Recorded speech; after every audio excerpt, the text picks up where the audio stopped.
नमो अरहन्ताणं नमो सिद्धाणं नमो आयर्याणं नमो उवज्रायाणं नमो लोये सवसाहूणम्।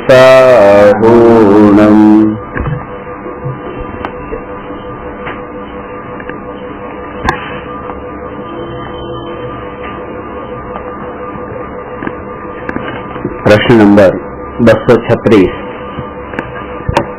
स्वाध्यायना કેટલા પ્રકાર છે વ્યાખ્યા બતાવો।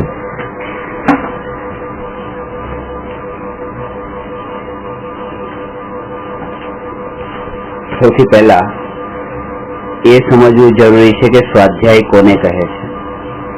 સ્વાધ્યાય મુખ્ય બે પ્રકારના છે, નિશ્ચય સ્વાધ્યાય અને વ્યવહાર સ્વાધ્યાય। જે નિશ્ચય સ્વાધ્યાય છે એ નિશ્ચય સ્વાધ્યાયનો અર્થ સ્વાધ્યાય શબ્દ ને સંધિ વિચ્છેદ કરતા જે એનો અર્થ થાય છે એ જ નિશ્ચય સ્વાધ્યાયનો અર્થ છે। સ્વાધ્યાય શબ્દમાં ત્રણ શબ્દ છે, સ્વ, અધિ અને અય। સ્વ ઉપસર્ગ છે, અધિ ધાતુ છે અને અય પ્રત્યય છે। આ રીતે ત્રણ શબ્દ છે જેના અર્થ છે સ્વ એટલે પોતાનો ત્રિકાળી ધ્રુવ શુદ્ધાત્મા, અધિ એટલે જાણવું અને અય એટલે એ જાણવું જે છે એ જાણવાપણાને પ્રાપ્ત થાય। એટલે કે બે વસ્તુ અલગ અલગ છે કે સ્વ એટલે તો આત્મા અને અધિ એટલે જાણવું, પણ આત્મા જાણવામાં આવવો એનું નામ અય। અય એટલે કે આ બંનેનું મેળ મળી જવું। બંને આ જે જાણવારૂપ પર્યાય છે એ જાણવારૂપ પર્યાયમાં દ્રવ્યનું મળવું એનું નામ અય છે, પ્રાપ્ત થવું। તો આ સ્વાધ્યાયનો અર્થ છે। સ્વ એટલે ત્રિકાળી ધ્રુવ શુદ્ધાત્મા, અધિ એટલે જાણવારૂપ કાર્ય અને અય એટલે પ્રાપ્ત થવું। તો ત્રિકાળી ધ્રુવ આત્માને જાણવો એનું નામ છે નિશ્ચય સ્વાધ્યાય। આ નિશ્ચય સ્વાધ્યાયની પરિભાષા થઈ। અધિ એટલે આપણે શું કીધું? હા, જાણવું। અય એટલે એ દ્રવ્ય પર્યાયમાં જણાવવું, એટલે કે ત્રિકાળી ધ્રુવ દ્રવ્ય અને જાણવારૂપ પર્યાય એ બંનેનું મળવું, એને એટલે કે પર્યાયને દ્રવ્યની પ્રાપ્તિ થવી। જે પર્યાય દ્રવ્યથી છૂટી છે, એટલે કે જો કે દ્રવ્ય સાથે અનાદિકાળથી સંકળાયેલી છે પણ પરને જાણે છે એટલા માટે દ્રવ્યથી જુદી કીધી છે। એટલે જૈન દર્શનમાં આ વાતો તો બહુ વિશેષ જોર આપ્યું છે કે પ્રદેશની અપેક્ષાએ કોઈ પદાર્થ તમારી નજીક હોય પણ જો એ તમારા ઉપયોગમાં ન હોય તો એ ઘણો દૂર છે, અને પ્રદેશની અપેક્ષાએ કોઈ પદાર્થ ઘણો દૂર હોય અને જો એ તમારા ઉપયોગમાં હોય તો એ ઘણો નજીક છે। એટલે કે પોતાનો દીકરો અમેરિકામાં છે તો પ્રદેશોની અપેક્ષાએ તો ઘણો દૂર છે, પણ વારંવાર પોતાના જ્ઞાનનું જ્ઞેય બને છે, ઉપયોગમાં જણાય છે તો એ ઘણો જ નજીક છે। અને કોઈ પોતાની બાજુમાં પડેલી વસ્તુ, ત્યાં શરીર પર લાગેલા રજકણો જેના પર ઉપયોગ જતો નથી, પ્રદેશની અપેક્ષાએ તો પોતાનાથી ઘણા નજીકમાં છે, તેમ છતાં પણ ઉપયોગ એના તરફ નથી જતો એટલે ઘણું દૂર છે એ પરમાણુ, એ રજકણો। તો એ જ રીતે અહીંયા બતાવે છે કે આ આત્માની પર્યાય ને આત્મદ્રવ્ય એ તો સાથે જ છે ને, પણ તેમ છતાંય તે આત્મદ્રવ્ય ને આત્માની પર્યાય ઘણી દૂર છે। એ એક ક્ષેત્ર કારણ કે એ પર્યાયમાં દ્રવ્ય જણાયું નથી એટલા માટે। તો એ જ વાત હવે અહીંયા બતાવે છે। આ નિશ્ચયની પરિભાષા બતાવી। હવે એ કહે છે કે આ વાત આ નિશ્ચય સ્વાધ્યાય જે કહ્યો કે જ્ઞાનની પર્યાયમાં જ્ઞાયકનું જણાવવું, આવો નિશ્ચય સ્વાધ્યાય કેવી રીતે કરવો? તો કે એ નિશ્ચય સ્વાધ્યાય કરવા માટે વ્યવહાર સ્વાધ્યાય જરૂરી છે. અને વ્યવહાર સ્વાધ્યાય કોને કહેવાય તો એ હવે અહીંયા બતાવે છે.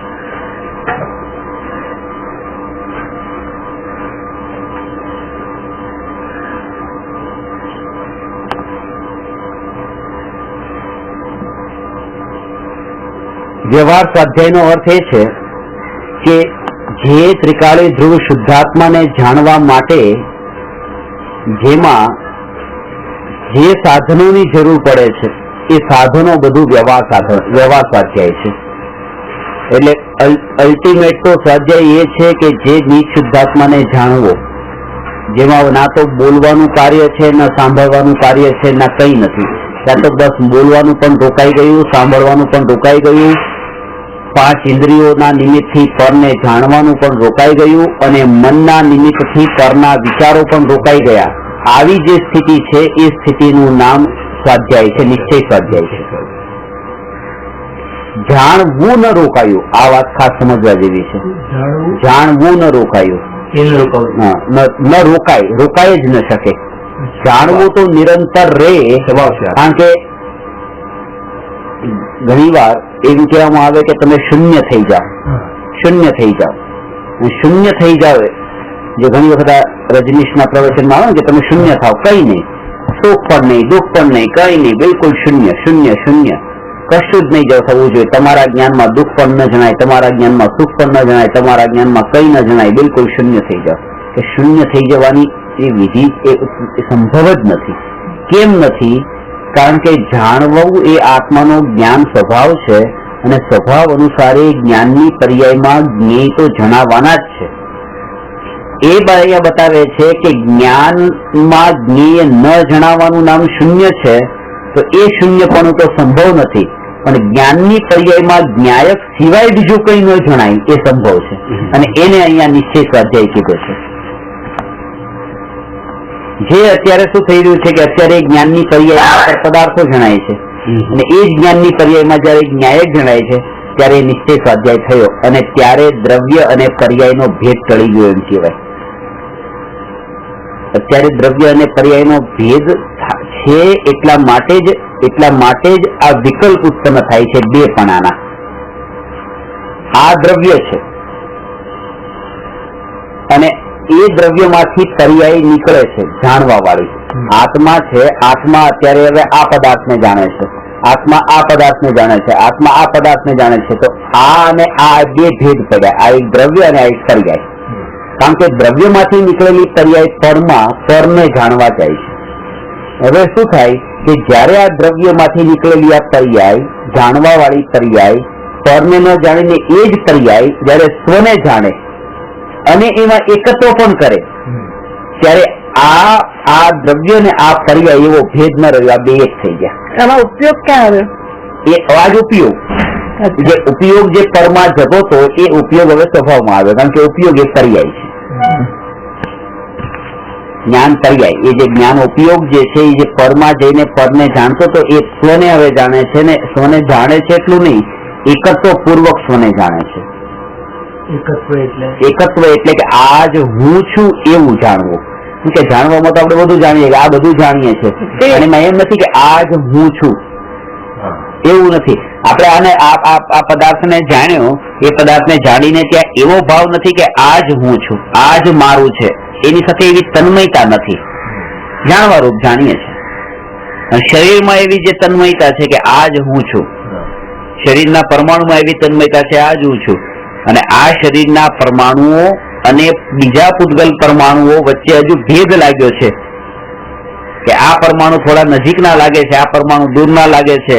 તો એ નજીકના ને દૂર વાળો જે ભેદ છે એ ભેદ ત્યાં સુધી જ હોય છે જ્યાં સુધી જ્ઞાનની પર્યાયમાં જ્ઞાયક જણાયો નથી. કારણ કે જ્ઞાયક જણાયા પછી બધા જ પૂતગલ પદાર્થો પરની કેટેગરીમાં જતા રહે છે. શરીર પૂતગલમાં જ તે પર્યાય દ્રવ્ય જ ના એકત્વ પૂર્વક જાણે છે. તો એક ક્ષેત્રે જ્ઞાનમાં જણાય એટલે કે એ વસ્તુ પૂરી શું હોય આત્માની. હવે આપણે કીધું ગાયક જ જણાય છે, જ્ઞાનમાં જ્ઞાયક જણાય છે એટલે કે જે જ્ઞાયકમાં જે અનંત ગુણોથી ભરેલું એવું જે દ્રવ્ય છે, ખાલી એકલું જ્ઞાયક કહેતા એકલું જ્ઞાન નથી લેવાનું.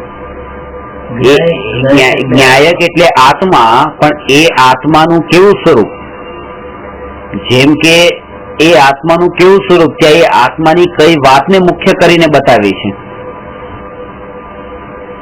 એમ વ્યક્તિ તો એક જ છે કે તમારું નામ રમેશભાઈ છે, તો રમેશભાઈ નામના વ્યક્તિ એક જ છે. તો અહીંયા રમેશભાઈ બેઠા છે, ત્યારે હું એમ કહું કે મારી પાસે રમેશભાઈ બેઠા છે, ત્યારે રમેશભાઈમાં કઈ વસ્તુ પર મેં જોર આપ્યું છે કે રમેશભાઈ નામના વિદ્યાર્થી બેઠા છે. અને દુકાન પર બેઠા હોય તો એના નોકર માટે કે આ રમેશભાઈ નામના એક શેઠ બેઠા છે. રમેશભાઈ તો એક જ છે, રમેશભાઈ બોલ્યા, પણ રમેશભાઈમાં કઈ વાત ઉપર જોર મૂક્યું છે ત્યાં એના ગુણો પર. તો એવી રીતે અહીંયા જ્ઞાયક શબ્દ વાપર્યો, તો જ્ઞાયક પણ આત્મા છે અને આત્મા પણ જ્ઞાયક છે.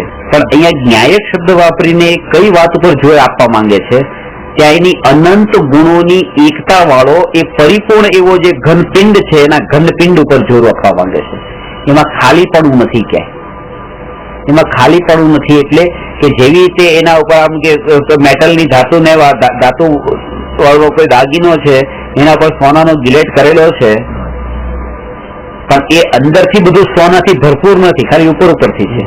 એવી રીતે આ આત્મા અત્યારે આ ઉપર આપણને બધે ફિલિંગ જે થાય છે, આ જ્ઞાનથી કોટેડ છે આત્મા, એમ નથી. કારણ એના અંદર ઘનપિંડ છે, પૂરેપૂરો જ્ઞાનનો ભરેલો છે, સોલિડ છે. જેવી રીતે એ ગોળ ઉપરથી પાછળથી નીચેથી મીઠો છે એમ નહીં, એ અંદરથી પૂરેપૂરો ઘન છે. એવી રીતે આ આત્મા જ્ઞાનનો ઘન છે, ઘનપિંડ છે, એવો એ અનુભવમાં આવે છે. ત્યાં વેદન જ એ હોય છે.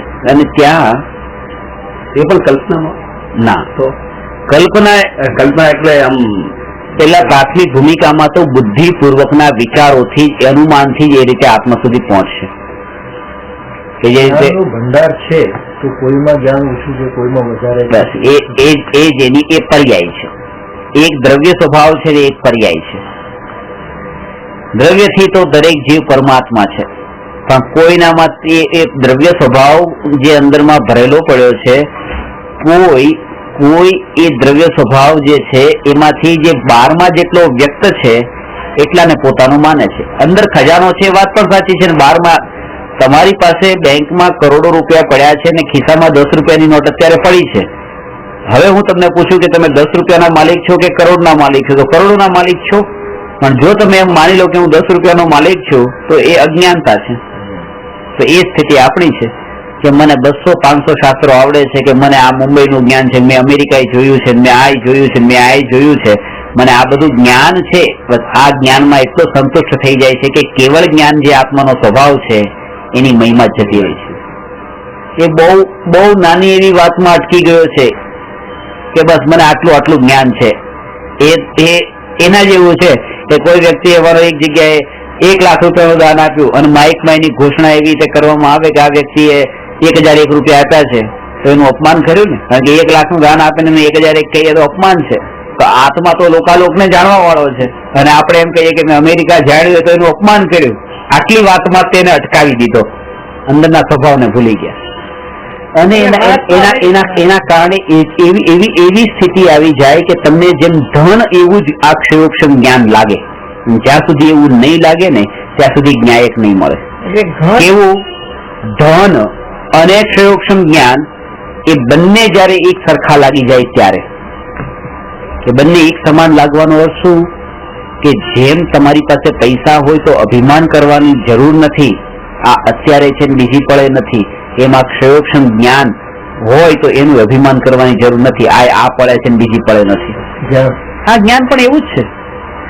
આ જ્ઞાનના માટે તો મેં તમને પહેલા પણ વાત કરી હતી, માથા ઉપર કોઈ લાકડી મારશે તો બધું ભૂલાઈ જાય છે, બેહોશ થઈ જાય છે, બધું વિસ્મૃત થઈ જાય છે. અજ્ઞાન ક્ષયોક્ષમ જ્ઞાન એવું જ છે. દેવ 3 જ્ઞાનના ધની છે. 3 જ્ઞાન છે ને, દેવ મિથ્યા દ્રષ્ટિ હોય તો પણ કુમોચિત કુશ્રુત ને કુઅવધિ તો 3 જ્ઞાન છે ને. અને મરીને સીધા જ એકેન્દ્રીમાં જન્મે છે. આપણે અવધિ ક્યાં છે? કુઅવધિ કીધું. કુઅવધિ પણ ક્યાં છે? બધા દેવને નિયમથી હોય. ના આપણને દેવ કુમતી કુશ્રુત કુઅવધિ દેવ મરીને સીધા એકેન્દ્રીમાં જન્મ્યા. એ મિથ્યા દ્રષ્ટિ પહેલા બીજા સ્વર્ગમાં દેવ એ જન્મ્યા સીધા એકેન્દ્રીમાં. કેટલું આ જ્ઞાન હતું ને, બધું વિસ્મૃત. જેમ ત્યાંનો વૈભવ એ ભવ પૂરતો રહ્યો, આ જ્ઞાન પણ એ ભવ પૂરતું રહ્યું. એટલે ભોગવવા માટે દેવગતિ મળી. પછી વસ્તુ એ નથી સમજવાની, વસ્તુ એ સમજવાની છે કે ધન જેમ નીકળી ગયું એમ જ્ઞાને જતું રહ્યું. તમે બે ના અંદર બહુ હરકશોક નહીં કરો. જ્ઞાનનો એટલો મહત્વ ના આપો કહેવાનો. હા, તમે ક્ષયોક્ષમ જ્ઞાનને મહત્વ ન આપો, તમે ત્રિકાળી જ્ઞાયકને મહત્વ આપો, જે હંમેશા તમારી સાથે છે. એ ક્યાંય નહીં જાય. એટલે વર્તમાન પર્યાયને મહત્વ નહીં આપો. અરે કોઈ પર્યાયને પણ મહત્વ ન આપો. વર્તમાન, ભૂત કે ભવિષ્ય, ન્યાયકની બરાબરીમાં, કારણ કે ત્રિકાળીની બરાબરીમાં એક ખંડ ખંડ રૂપ એવી એક સમયની પર્યાયમાં એકત્વ કરવું એટલે એવી મોટી વસ્તુને છોડીને એક નાનકડી એવી વસ્તુને પકડી લેવી. કારણ કે જેનું અસ્તિત્વ અહીંયાથી લઈને અહીંયા સુધી, અનાદિથી લઈને અનંત કાળ સુધી અસ્તિત્વ અસ્તિત્વ અસ્તિત્વ જેનું રહેલું છે, એવા આત્માને છોડીને જે એક સમયની પર્યાયમાં જે છે જ્ઞાન, એમાં જ એકત્વ કરી દેવું કે આ બસ હું આટલો જ્ઞાની, આ આત્માને છોડીને ક્યાં અટકી ગયો, તો એ નથી કરવાનું. એમાં તો થોડું આવડી જાય તો અભિમાન આવી જાય. કારણ કે એ જ કે નથી આવડ્યું ત્યારે એના અંદરમાં ખેદ છે, દુઃખ છે, અને એને જ ન થાય. નથી આવડતું તો પણ એનો ખેદ ન થાય, એને જ આવડે ત્યારે દુઃખ નહીં, આનંદ નહીં થાય. બેમાં સમતા ભાવ રહેશે. બેમાં સમતા ભાવ. ત્યાંના વિચારમાં ત્રિકાળી જ્ઞાયક જ હોય. હા, કારણ કે ત્રિકાળી જ્ઞાયકના આશ્રય તો એ હજી આગળ શીખ્યો છે, પાછું થોડુંક આગળ જે કઈ શીખ્યું એનો આશ્રય લઈને તે જ્ઞાન વધ્યું છે. ત્રિકાળી આત્માના આશ્રય હંમેશા પોતાની નિત્યતાનો જ વિચાર કરવો. નિત્યતાનો વિચાર કરવાનો અર્થ એ છે કે જ્યારે જેટલો તમે ઊંડાણથી નિત્યતાનો વિચાર કર્યો હશે એટલું તમને આ ક્ષણિકપણાની મહિમા અને ક્ષણિકપણાની અસર તમારા આત્માને એ સ્પર્શ છે પણ એની અસર પણ નહીં થાય. જેનું લક્ષ્ય નિત્યતાઓ પર છે એને એની દ્રષ્ટિમાં બધું ગૌણ હોય છે, અને એટલા માટે તે જ્ઞાનીઓ ઉપસર્ગને સહન કરે છે તો આપણે જોઈએ છે. બાકી તો ત્રિકાળી આત્મામાં એવી તન્મયતા હોય છે કે ઉપયોગ પરમાં જતો જ નથી, ત્યાં ક્ષણિકપણામાં ઉપયોગ જતો નથી, જોડાતો નથી, એના કારણે દુઃખી પણ થતા. અગ્નિ મૂકે તો એમને વેદન ના આવે એટલું ઉપર એટલા બધા લીન એ જરાક એ જ છે. કારણ કે આપણે જે વિચાર કરીએ છીએ આપણી ભૂમિકા અનુસાર વિચાર કરીએ છીએ. કે અમને કોઈ જે ગાળ દઈ દે તો ચાલી જાય છે, બે ગાળ દે તો ચાલી જાય છે, લાફો મારી દે તો ચાલી જાય છે, પણ અગ્નિ તો નથી ચાલતી. થોડું આમ દાજા તો ઠીક, આપણને આપણી રીતે વિચાર કરીએ છીએ. કારણ કે આપણો ઉપયોગ આ શરીર સાથે એવો તન્મય થઈને જોડાયેલો હોય છે. આ જ હું એવું માન્યું છે ને એટલે આપણને લાગે છે. રોટલી કરતા કરતા જરાક ખરાબ લાગે તો આત્મા ખુલ્લો થઈ જાય તેમ થાય. બળી ગઈ. કારણ કે પૂરેપૂરું એકત્વ છે કે આ હાથ નથી, આ હું છું અને હું બળ્યો છું. એટલે તો આ હાથ બળ્યો હોત તો એમાં વાંધો નતો. એમ તો રાવણ આખો બળી ગયો, પૂતળામાં બળ્યો, હકીકતમાં બળ્યો એમ કે, પણ એના કારણે થઈને કોઈ દુઃખ નથી. આ હું બળ્યો. કેટલું ફરક છે. હું બળ્યો, હું કપાળો. બળ્યાનો પાછળ ડાઘ રહી જાય ને એમ થાય કે આ રોજ બળી ડાઘ પડી જાય. એવું આમ બે વસ્તુમાં ફરક કેટલો છે. કોઈ આ વાળ કાપી નાખે અને કોઈ આ આંગળી કાપી નાખે, કેટલો ફરક પડે છે. બે શરીરમાં જ છે, શરીરના જ અંદર કોઈ આ તો આમે જવાના જતા ચલો ઠીક છે એમ કરી. હા નહીં, આ તો આ હું, એ હું પણ એમાંય તે હજી દુઃખ તો થશે. પછી વાળમાં મેં એક બુકમાં લખ્યું છે કે વાળ જે છે અત્યારે માનો એ 5 ઇંચ લાંબા વાળ છે અને 5 ઇંચ લાંબા વાળમાં આમાં પણ મારા પડું તો છે. આ હું કાળા વાળ વાળો હું, સફેદ વાળ વાળો હું એમ, અને એમાં કોઈ માથામાં ચિંગમ ચોટાડી, મજાકમાં કોઈ ચિંગમ ચોટાડી દીધી તો એને લાફો મારી દીધો કે મને કેમ આવું કર્યું. અને વાળંદની દુકાને ગયા અને ત્યાં 2 ઇંચ વાળ કપાઈ નાખ્યા, નીચે પડ્યા હોય તો નથી થતું કઈ. પછી એના ઉપર કોઈ ચિંગમ ચોટાડે કે બાળે કે ગમે તે કરે. કારણ કે હવે એ ભાવ નથી કે આ હું પણ છે ને એટલું ખતરનાક છે પર પદાર્થ. કેટલું હું એમ હવે આ તમે રિયલાઇઝ કર્યું કે કેટલું એકત્વ છે. નરકમાં જે વેદના આપે છે દેવતાઓ જીવને, એને જેને વેદના આપે છે બેન વચ્ચે કર્મ બંધાય છે. બંધાય છે. અને ખાસ તો એ કે એ ઉપસર્ગ કે વેદના કોઈ પણ એક જીવ બીજા જીવને એનું લક્ષ્ય એ હોય ને, જ્ઞાનીઓ પર ઉપસર્ગ એટલે જ થાય છે. કારણ કારણ કે આજે હું તમને કોઈ શબ્દોથી કોઈ વાત કહું છું, તમે તમારા આત્માના અંદર એટલા સ્થિર છો, તમને સ્વભાવમાં એટલો રસ છે કે સ્વભાવના ચિંતનમાં તમે રહેલા છો, અને તમને મેં ખરાબ શબ્દ કીધા તો તમે એને સાંભળ્યા પણ નહીં, ગણકાર્યા પણ નહીં, તો શું થયું કે એ બધા શબ્દો, મારું તો ઇન્ટેન્શન હતો, જે પર્પઝ હતો એ સોલ્વ ન થયો, એટલે હું વધારે ગુસ્સામાં આવી ગયો. અને તમે ગુસ્સો, તમને કેમ અસર ન થઈ? કોઈ પણ ખરાબ શબ્દ તમને કહેવા વાળા, તમને એનું લક્ષ્ય એ હોય છે કે તમને એ હર્ટ કરે અને તમને કોઈ પણ રીતે દુઃખી થાવ તમે.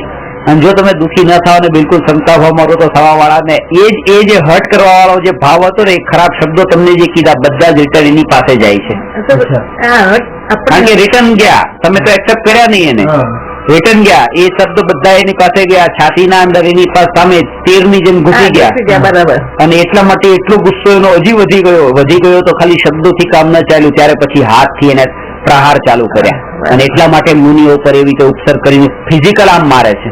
કારણ કે પેલા તો બોલ્યું પણ મુનિને તો કઈ પડી નથી, પોતાનામાં લીન છે, એટલે બધા શબ્દો રિટર્ન ગયા, તો ક્રોધ એટલો વધી ગયો કે ફિઝિકલ સુધી પહોંચી ગયો. એ તો સંસારમાં અનુભવ છે, કોઈ આપણને ગમે તેટલું બોલે આપણે હટ ન કરીએ. ફિઝિકલમાં બી એ ક્ષમતા રાખે તો એને ગુસ્સો પછી ક્યાં સુધી જાય? બસ, તો જ્યાં સુધી જાય ત્યાં સુધી, જેમ કે કમટનો ગુસ્સો ફિઝિકલ પણ સુધી પહોંચી ગયો, કે ઉપસર્ગ કર્યો, પણ તોય હજી હજાને તોય અંતર મુહૂર્તમાં તોય કેવળ જ્ઞાન પામી જાય. ગજરી પણ વરસાવ્યું છે, એટલે આગનો વરસાદ, પથ્થરનો વરસાદ કરે તો અસર નથી. અને પર્યુષણમાં જે આપણે પંચકલ્યાણકમાં જે જોતા હોઈએ છે ને, કે પાર્શ્વનાથ ભગવાન ઉપર બેઠા છે ને એવી રીતે મુનિ અવસ્થામાં ઉપરથી પથ્થર વરસાવે છે, થર્મોકોલ ના ઓલા હોય ને, એ થર્મોકોલ ના બનાવેલા એવી રીતે બધા વરસાવે. પછી ભગવાન ને જે થયા હતા ને, આ તો થર્મોકોલ ના છે, થર્મોકોલ નતા ત્યાં અસલી હતા પાછા, સમજો પાછા ખાલી તારામંડળ ના તડખા કરે અગ્નિ, એટલે તો અસર પછી એને પછી એ ટાઈમે શું ભાવ આવે? ભાવ જ ન, દેવોને તો એને તો ગુસ્સો આવ્યો છે, ક્રોધ છે, એને મુનિ સાથે કોઈ લાગે વળગે નહીં. એ વસ્તુ એવી છે કે જીવની પોતાની એટલી સ્વાર્થ વૃત્તિ હોય છે કે બસ જેની સાથે એને સુખ મળ્યું, જેની સાથે એને દુઃખ મળ્યું, બસ ત્યાં જ એને પોતાના ભાવોને છોડી દીધા. એ કોણ છે, શું છે, મારે કોઈ સંબંધ નથી. એને મુનિ સાથે શું સંબંધ છે? સીધી વસ્તુ છે કે રસ્તા પર ભિખારી છે ને અનિલ અંબાણી એની પાસે એને રૂપિયો માંગ્યો તો અનિલ અંબાણી એને કઈ ના આપ્યું, અને બીજો કોઈ એક વ્યક્તિ, સાધારણ વ્યક્તિ નીકળ્યો એને રૂપિયો આપ્યો તો એના માટે તો એ જ અનિલ અંબાણી છે, અનિલ અંબાણી એના માટે ભિખારી છે. પછી અનિલ અંબાણી ગમે તેને શું મતલબ, એને તો પોતાનો સ્વાર્થ શું છે, બસ એ મતલબ નથી અનિલ અંબાણી કોણ છે. એ રીતે જે ઉપસર્ગ કરનારને કઈ મતલબ નથી આ મુનિ છે કે જ્ઞાની છે કે આ મહાન વ્યક્તિ આત્મા છે, કઈ નહીં, બસ પોતાનો અંદરનો ક્રોધનો ભાવ છે, બસ એના માટે તે દુશ્મન છે. આ જીવની વૃત્તિ એવી હોય છે, ત્યારે એ આ ખાડા એવા પડદા હોય છે કે બધું ભૂલી જાય છે કે આ કોણ છે. અનુભવ ગુસ્સો આવે ત્યારે છેવટ જાત ઉપર ન થાય તો જાતને હસાવડાવી નાખે. કમત અભવી જશે કે ભવી છે? પછી તો સુધરી જાય. આવું કરવા છતાં બી ભવી હોય છે. ભગવાનની ઉપર કરે એ ભવી હોઈ શકે. હા, એ તો આપણે આવા કામ કરેલા છે. આમાં બે, ખાલી એક કામ આપણે નથી કર્યું, ઉપસર્ગ વાળા કામ તો બધા કર્યા છે, ભગવાને કર્યું એવું કામ એક નથી કર્યું, એક બાકી રહી ગયું છે. હવે સૈનિક મહારાજા છે તો મરેલો સાપ એમના ઉપર નાખ્યો તો ભવી જીવે છે, તીર્થંકર બી ગોતવાને છે તો સૈનિક મહારાજા એવી ઉપસર્ગ કીધો ને, સૈનિક મહારાજ ઉપસર્ગ કરે. હા, તો એટલે વનમાં ગયા હતા, મુનિ ધ્યાનમાં બેઠા હતા, એમના ઉપર મરેલો સાપ નાખી દીધો, એટલે તપાસવા માટે, ચકાસવા માટે કે આ વખતે નતો શ્રદ્ધા નથી જૈન સાધુ પર. પછી ત્યાં આવ્યા અને ચેન્નાઈ કીધું કે શું કર્યું કે મેં આવી રીતે કરી નાખ્યો, આવું રીતે તમે કરી આટલું, ચાલો કે આપણા પાસે એ જૈન ધર્મની ફોલોવર હતી. એક ના એ તો ફેંકી દીધું છે ત્યારનું ગીત. મુનિ ફેંકાય કે નહીં, કે જૈન મુનિ હશે તો નહીં ફેંક્યું હશે, અને એ શ્રદ્ધા પાછી ગુરુ તત્વમાં હશે તો નહીં, એને ખબર ના પડે શું કર્યું છે. એકચ્યુઅલ રાઈટ ગયા ત્યાં એવું જ હતું, એ બધા મુનિઓને બધું કરીને કીડીઓ કરડી એમને કાઢ્યો, સાકર નાખી દૂધ નાખેલું કીડીઓ પછી સાપ હોય તે ઉતાર્યો સૈનિક રાજા. બરાબર છે. એક કીડીની બી હિંસા ન થઈ એટલી. જૈન દર્શનમાં એક બહુ મહાન વસ્તુ એ છે કે પ્રાયશ્ચિત થી ઉત્તમ વસ્તુ કોઈ નથી. ગમે તે કર્યું, તમને જો અંદરમાં એનું પ્રાયશ્ચિત થઈ ગયું, તમારા બધા પાપ પણ એ તો ભોગવવા જ પડે ને નરકમાં. અરે ભોગવવા પડ્યા, પણ પ્રાયશ્ચિત વસ્તુ એ છે કે બંધાણું, હા. એ છે કે ખાલી એ ભોગવવાનું, અરે એ પૂરેપૂરા 33 આગળ ભોગવ્યા હોત તો એ ભોગવ્યા નથી. અનંત કાળની બરાબરીમાં તો આ કઈ નથી પછી એમ વસ્તુ લેવાની. 7 વાર 7મી નારકી થાય મને તો તૈયાર છે. જો 8મો પછી મોક્ષ હોય તો મારો, મને 8મો મારો મોક્ષ હોય તો બરાબર તૈયાર છે. કારણ કે એ ચાલશે પછી એ પાકું થઈ ગયું ને એક વાર તો સરસ, આનાથી બળ મળે. બળ મળે ને. એ તો બળ તો તમને ઘણું મળશે હવે ડરતા. કારણ કે કેટલા ભો પેલા બંધાયું એ તો વાત કરી હતી ને હમણાં, તમે આવ્યા પેલા, તમે મોડા આવ્યા. કહું છું ત્રીજા ભવે કે એ ભવે, જે ભવે તીર્થંકર થવાના હોય એ ભવે, અથવા તો એ થવાના ત્રીજા ભવ પેલા. બસ આટલું જ આટલું. આ બધામાં પણ હું તમને એક વસ્તુ પર જોર આપું છું કે પદ્માવતી દેવી ને ધર્મેન્દ્ર દેવ એમણે રક્ષા કરવાનો ભાવ આવ્યો, એટલે રાગનો ભાવ આવ્યો. કમઠ ને દ્વેષનો ભાવ આવ્યો. આપણી દ્રષ્ટિ ખાલી આટલે સુધી જાય છે, આટલે સુધી આપણી દ્રષ્ટિ જાય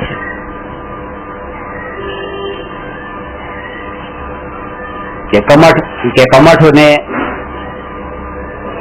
દ્વેષ હતો, પદ્માવતી ધર્મેન્દ્ર ને રાગ હતો. બસ એની આગળ આપણે એને જોતા કે પાર્શ્વનાથ મુનિરાજ ને એ સમયે શું હતું એ ખાસ સમજવાનું છે. એમને શું હતું કે એમને તો કમઠ પર દ્વેષ નતો, દ્વેષ કરનારા પ્રત્યે દ્વેષ નતો, અને રાગ કરનારા પ્રત્યે રાગ નતો. પોતે એટલે રાગ દ્વેષ થી રહિત વિતરાગ રહ્યા ને એટલે ભગવાન થયા. દ્રષ્ટિ પણ નથી. આવી એટલી દ્રઢતા હતી, ઉપયોગની સ્થિરતા એવી હતી.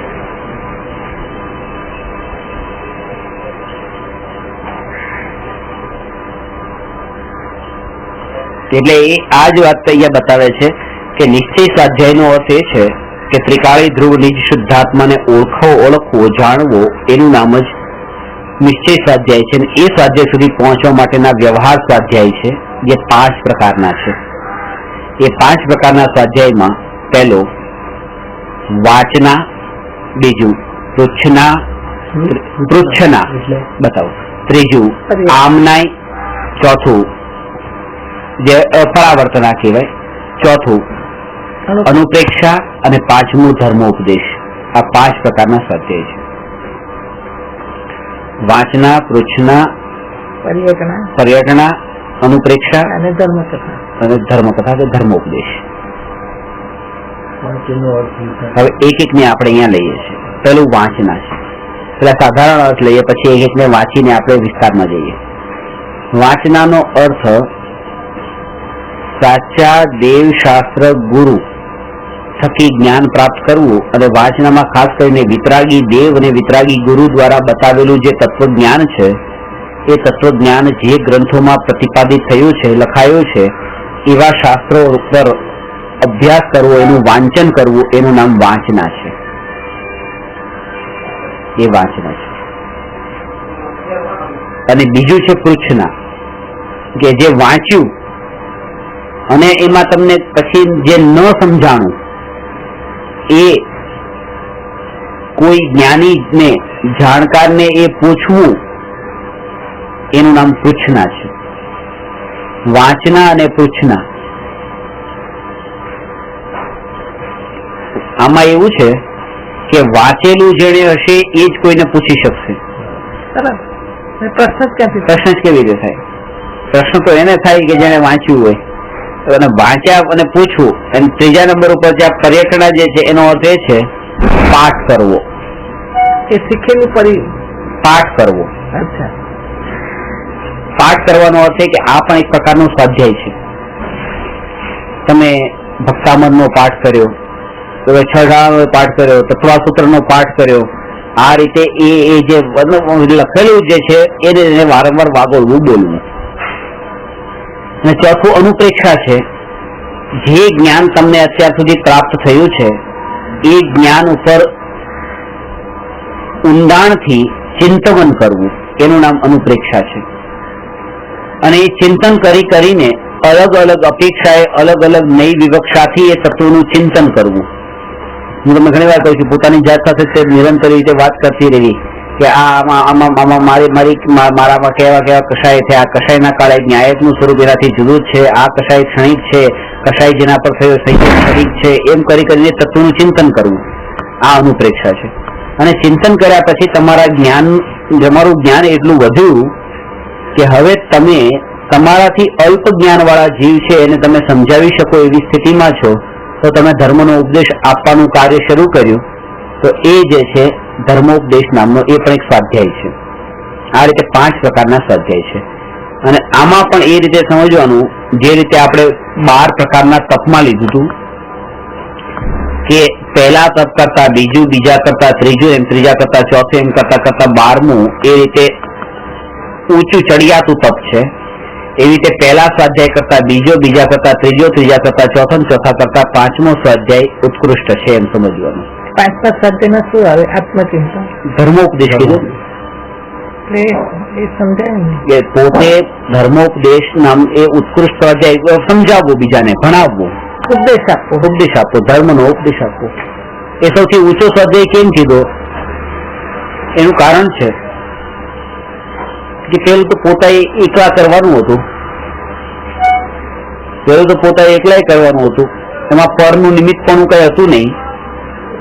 ચિંતન તો પોતાએ કરવાનું. તો એના કરતા તો હજી ધર્મોપદેશમાં તો પછી બીજાની જરૂર પડી ને. તો એમાં તો ઓર આધીન થયા બીજા ઉપર કે કોઈ હવે તમને 7:15 બોલાવો, તમે 7:30 ન આવો ત્યાં સુધી હું ધર્મોપદેશ નામનો સ્વાધ્યાય ન કરી શકું. તો એ તો તમારા ઉપર આધીન થઈ ગયો છે. ક્યારનો સ્વાધ્યાય કરવો છે પણ કરી શકતો નથી. પણ ચિંતન તો હું 7 થી 7:15 સુધી બેઠો કરતો હતો, એમાં તમારી જરૂર નથી. તો કે જેમાં બીજાની જરૂર પડે એટલે એના ઉપર રાહ જોઈને બેસવું પડે એવા સ્વાધ્યાયને સૌથી ઊંચો કેમ કીધો? તો એ ઉપયોગની એકાગ્રતાની અપેક્ષાએ વાત કરી છે કે અત્યારે તમે અહીંયા છો, હવે તમે 60 મિનિટ તમે 1 કલાક માટે પ્રવચન સાંભળ્યું. એ 60 મિનિટમાં તમારો ઉપયોગ હું જે શબ્દ બોલ્યો છું એમાં 60 મિનિટ તો રહ્યો નથી. 58 મિનિટ રહ્યો, 2 મિનિટ બહાર ગયો, તો એવરેજ કે 55 મિનિટ રહ્યો, 50 મિનિટ રહ્યો, કોઈને અડધો કલાક માંડે, અડધો કલાક તો બીજા વિચારોમાં હતો, હું જોકો આવી ગયું કે એ રીતે. આવું પણ થાય. સાંભળવામાં પરસેમાં કેટલાય જોતા હોય, ત્યાં જોકા આવે ને ઉઠાડવા પડે ને ચલો પૂરું થઈ ગયું, ઉઠો. આવું થાય. એટલે સાંભળનારને ઉપયોગ ભ્રમિત થઈ શકે છે, પણ કેનારાનો તો 60 મિનિટ ઉપયોગ એમાં છે ને. કારણ કે શું બોલવાનું બોલે છે તો સમજી વિચારીને ઉપયોગને ત્યાં રાખવાનો છે ને. એટલે એલર્ટનેસ આ પ્રવચન જે 60 મિનિટનું રાખ્યું એમાંથી સૌથી વધારે લાભ તો બોલનારાને થયો છે, કારણ કે સૌથી વધારે ધ્યાન એને રાખ્યું છે. આમાં એક પળમાં એલર્ટ રહેવું પડે છે. કઈ બોલાય છે 18 ઓપ્શનો છે. पहले प्राणाधिकार सभा पांचवा सिगरेट स्टेट 8वें माया नंबर लोग 10वें राग 11वें 20 12वें कलर 13वें व्याकरण 14वें पेशन 15वें रति 16वें पर परिवार 17वें माया मुसाफर 18वें मिथ्यात्व संगीत. એટલે 1 થી 18 જે છે એમાં ક્રમસર છે. એટલે પહેલું વધારે મહત્વ છે, છેલ્લું મહત્વ છે, બધાનું સર્વ મહત્વ છે. એના ક્રમ કેવા પ્રકારથી છે એ બહુ ડિટેલમાં હું ગયો નથી, કારણ કે તમે જે રીતે નામ બોલ્યા છો એ ક્રમમાં પણ અધ્યાત્મની દ્રષ્ટિએ જે છેલ્લું છે એનું મહત્વ બહુ વધારે છે, પહેલું ઉપર છે. પછી જે પહેલા 5 છે એનું મહત્વ સેકન્ડ ઉપર છે. પછી આગળના જે છે એનું મહત્વ એના પછી છે. એટલે આડાવડા છે. અને એનું કારણ પણ છે કે જેમ કે 5 પાપની વાત કરીએ તો એનો સંબંધ અવિરતિ સાથે છે. 18મું મિથ્યાત્વ કીધું તો એનો મિથ્યાત્વ સાથે છે. તો મિથ્યાત્વ, અવિરતિ, અને પછી જે છે કે રાગદ્વેષ એનો સંબંધ એ કષાય સાથે છે. તો એ ક્રમ એ રીતે છે: મિથ્યાત્વ, અવિરતિ, પ્રમાદ, કષાય ને યોગ. અને એનું કારણ પણ છે કે મિથ્યાત્વ છૂટે છે 4થે ગુણસ્થાને, અવિરતિ છૂટે છે 5મે 6થે ગુણસ્થાને, પ્રમાદ છૂટે છે 7મે ગુણસ્થાને, કષાય છૂટે છે 12મે ગુણસ્થાને, અને યોગ છૂટે છે 14મે ગુણસ્થાને. એટલા માટે આ પાંચેયનો ક્રમ આ રીતે સમજવો અને આગળના ક્રમે આવેલા આ અશુદ્ધતાને વધારે ખતરનાક સમજવી, કે જે છે કે જો એ નીકળી ગઈ એના માટે મેં 5 કારણમાં એક એક્ઝામ્પલ આપ્યું 99,999 યાદ છે તમને? 5 વસ્તુ છે આ: મિથ્યાત્વ, અવિરતિ, પ્રમાદ, કષાય અને યોગ. જે કર્મબંધના 5 કારણ છે, આશ્રમના 5 કારણો મુખ્ય કીધા છે. હવે આમાંથી આ 5 માંથી એક મિથ્યાત્વ જતું રહ્યું તો કેટલા ટકા આશ્રમના કારણોનો અભાવ થઈ ગયો? આ 5 કારણ છે. હવે એક મિથ્યાત્વ ગયું અને 4 બાકી છે, તો એક મિથ્યાત્વ ગયું તો કેટલા ટકા જતું રહ્યું? મોક્ષની સીડી શરૂ થઈ ગઈ. અરે કેટલા ટકા જતું રહ્યું? 50%. તમે થોડો વિચાર કરો, 1, 2, 3, 4 ને 5 છે, તો એમાંથી આ 1 જતું રહ્યું અને 4 રહ્યા, તો આ કેટલા ટકા ગયું? 20% ગયું અને હજી 80% કારણ બાકી છે. 4 છે ને એટલે અને બાપ કીધો એટલે બધાનો બાપ કીધો મિથ્યાત્વ. એ 20% ખોટું છે ને 50% ખોટું છે. એ કેટલા ટકા? તો એનું દ્રષ્ટાંત આપ્યું. દ્રષ્ટાંત સમજો, ક્લિયર થશે કે કોઈ વ્યક્તિ પર 5 આંકડાનું કરજ છે, 99,999 નું. તો 9,9,9,9,9 આ 5 આંકડા છે ને, 99,999. અને 5 આંકડામાંથી 4 આંકડા કરવા હોય, 5 માંથી 4 કરવા હોય, તો એને આ 99,999 માંથી કેટલા ચૂકવવા પડે?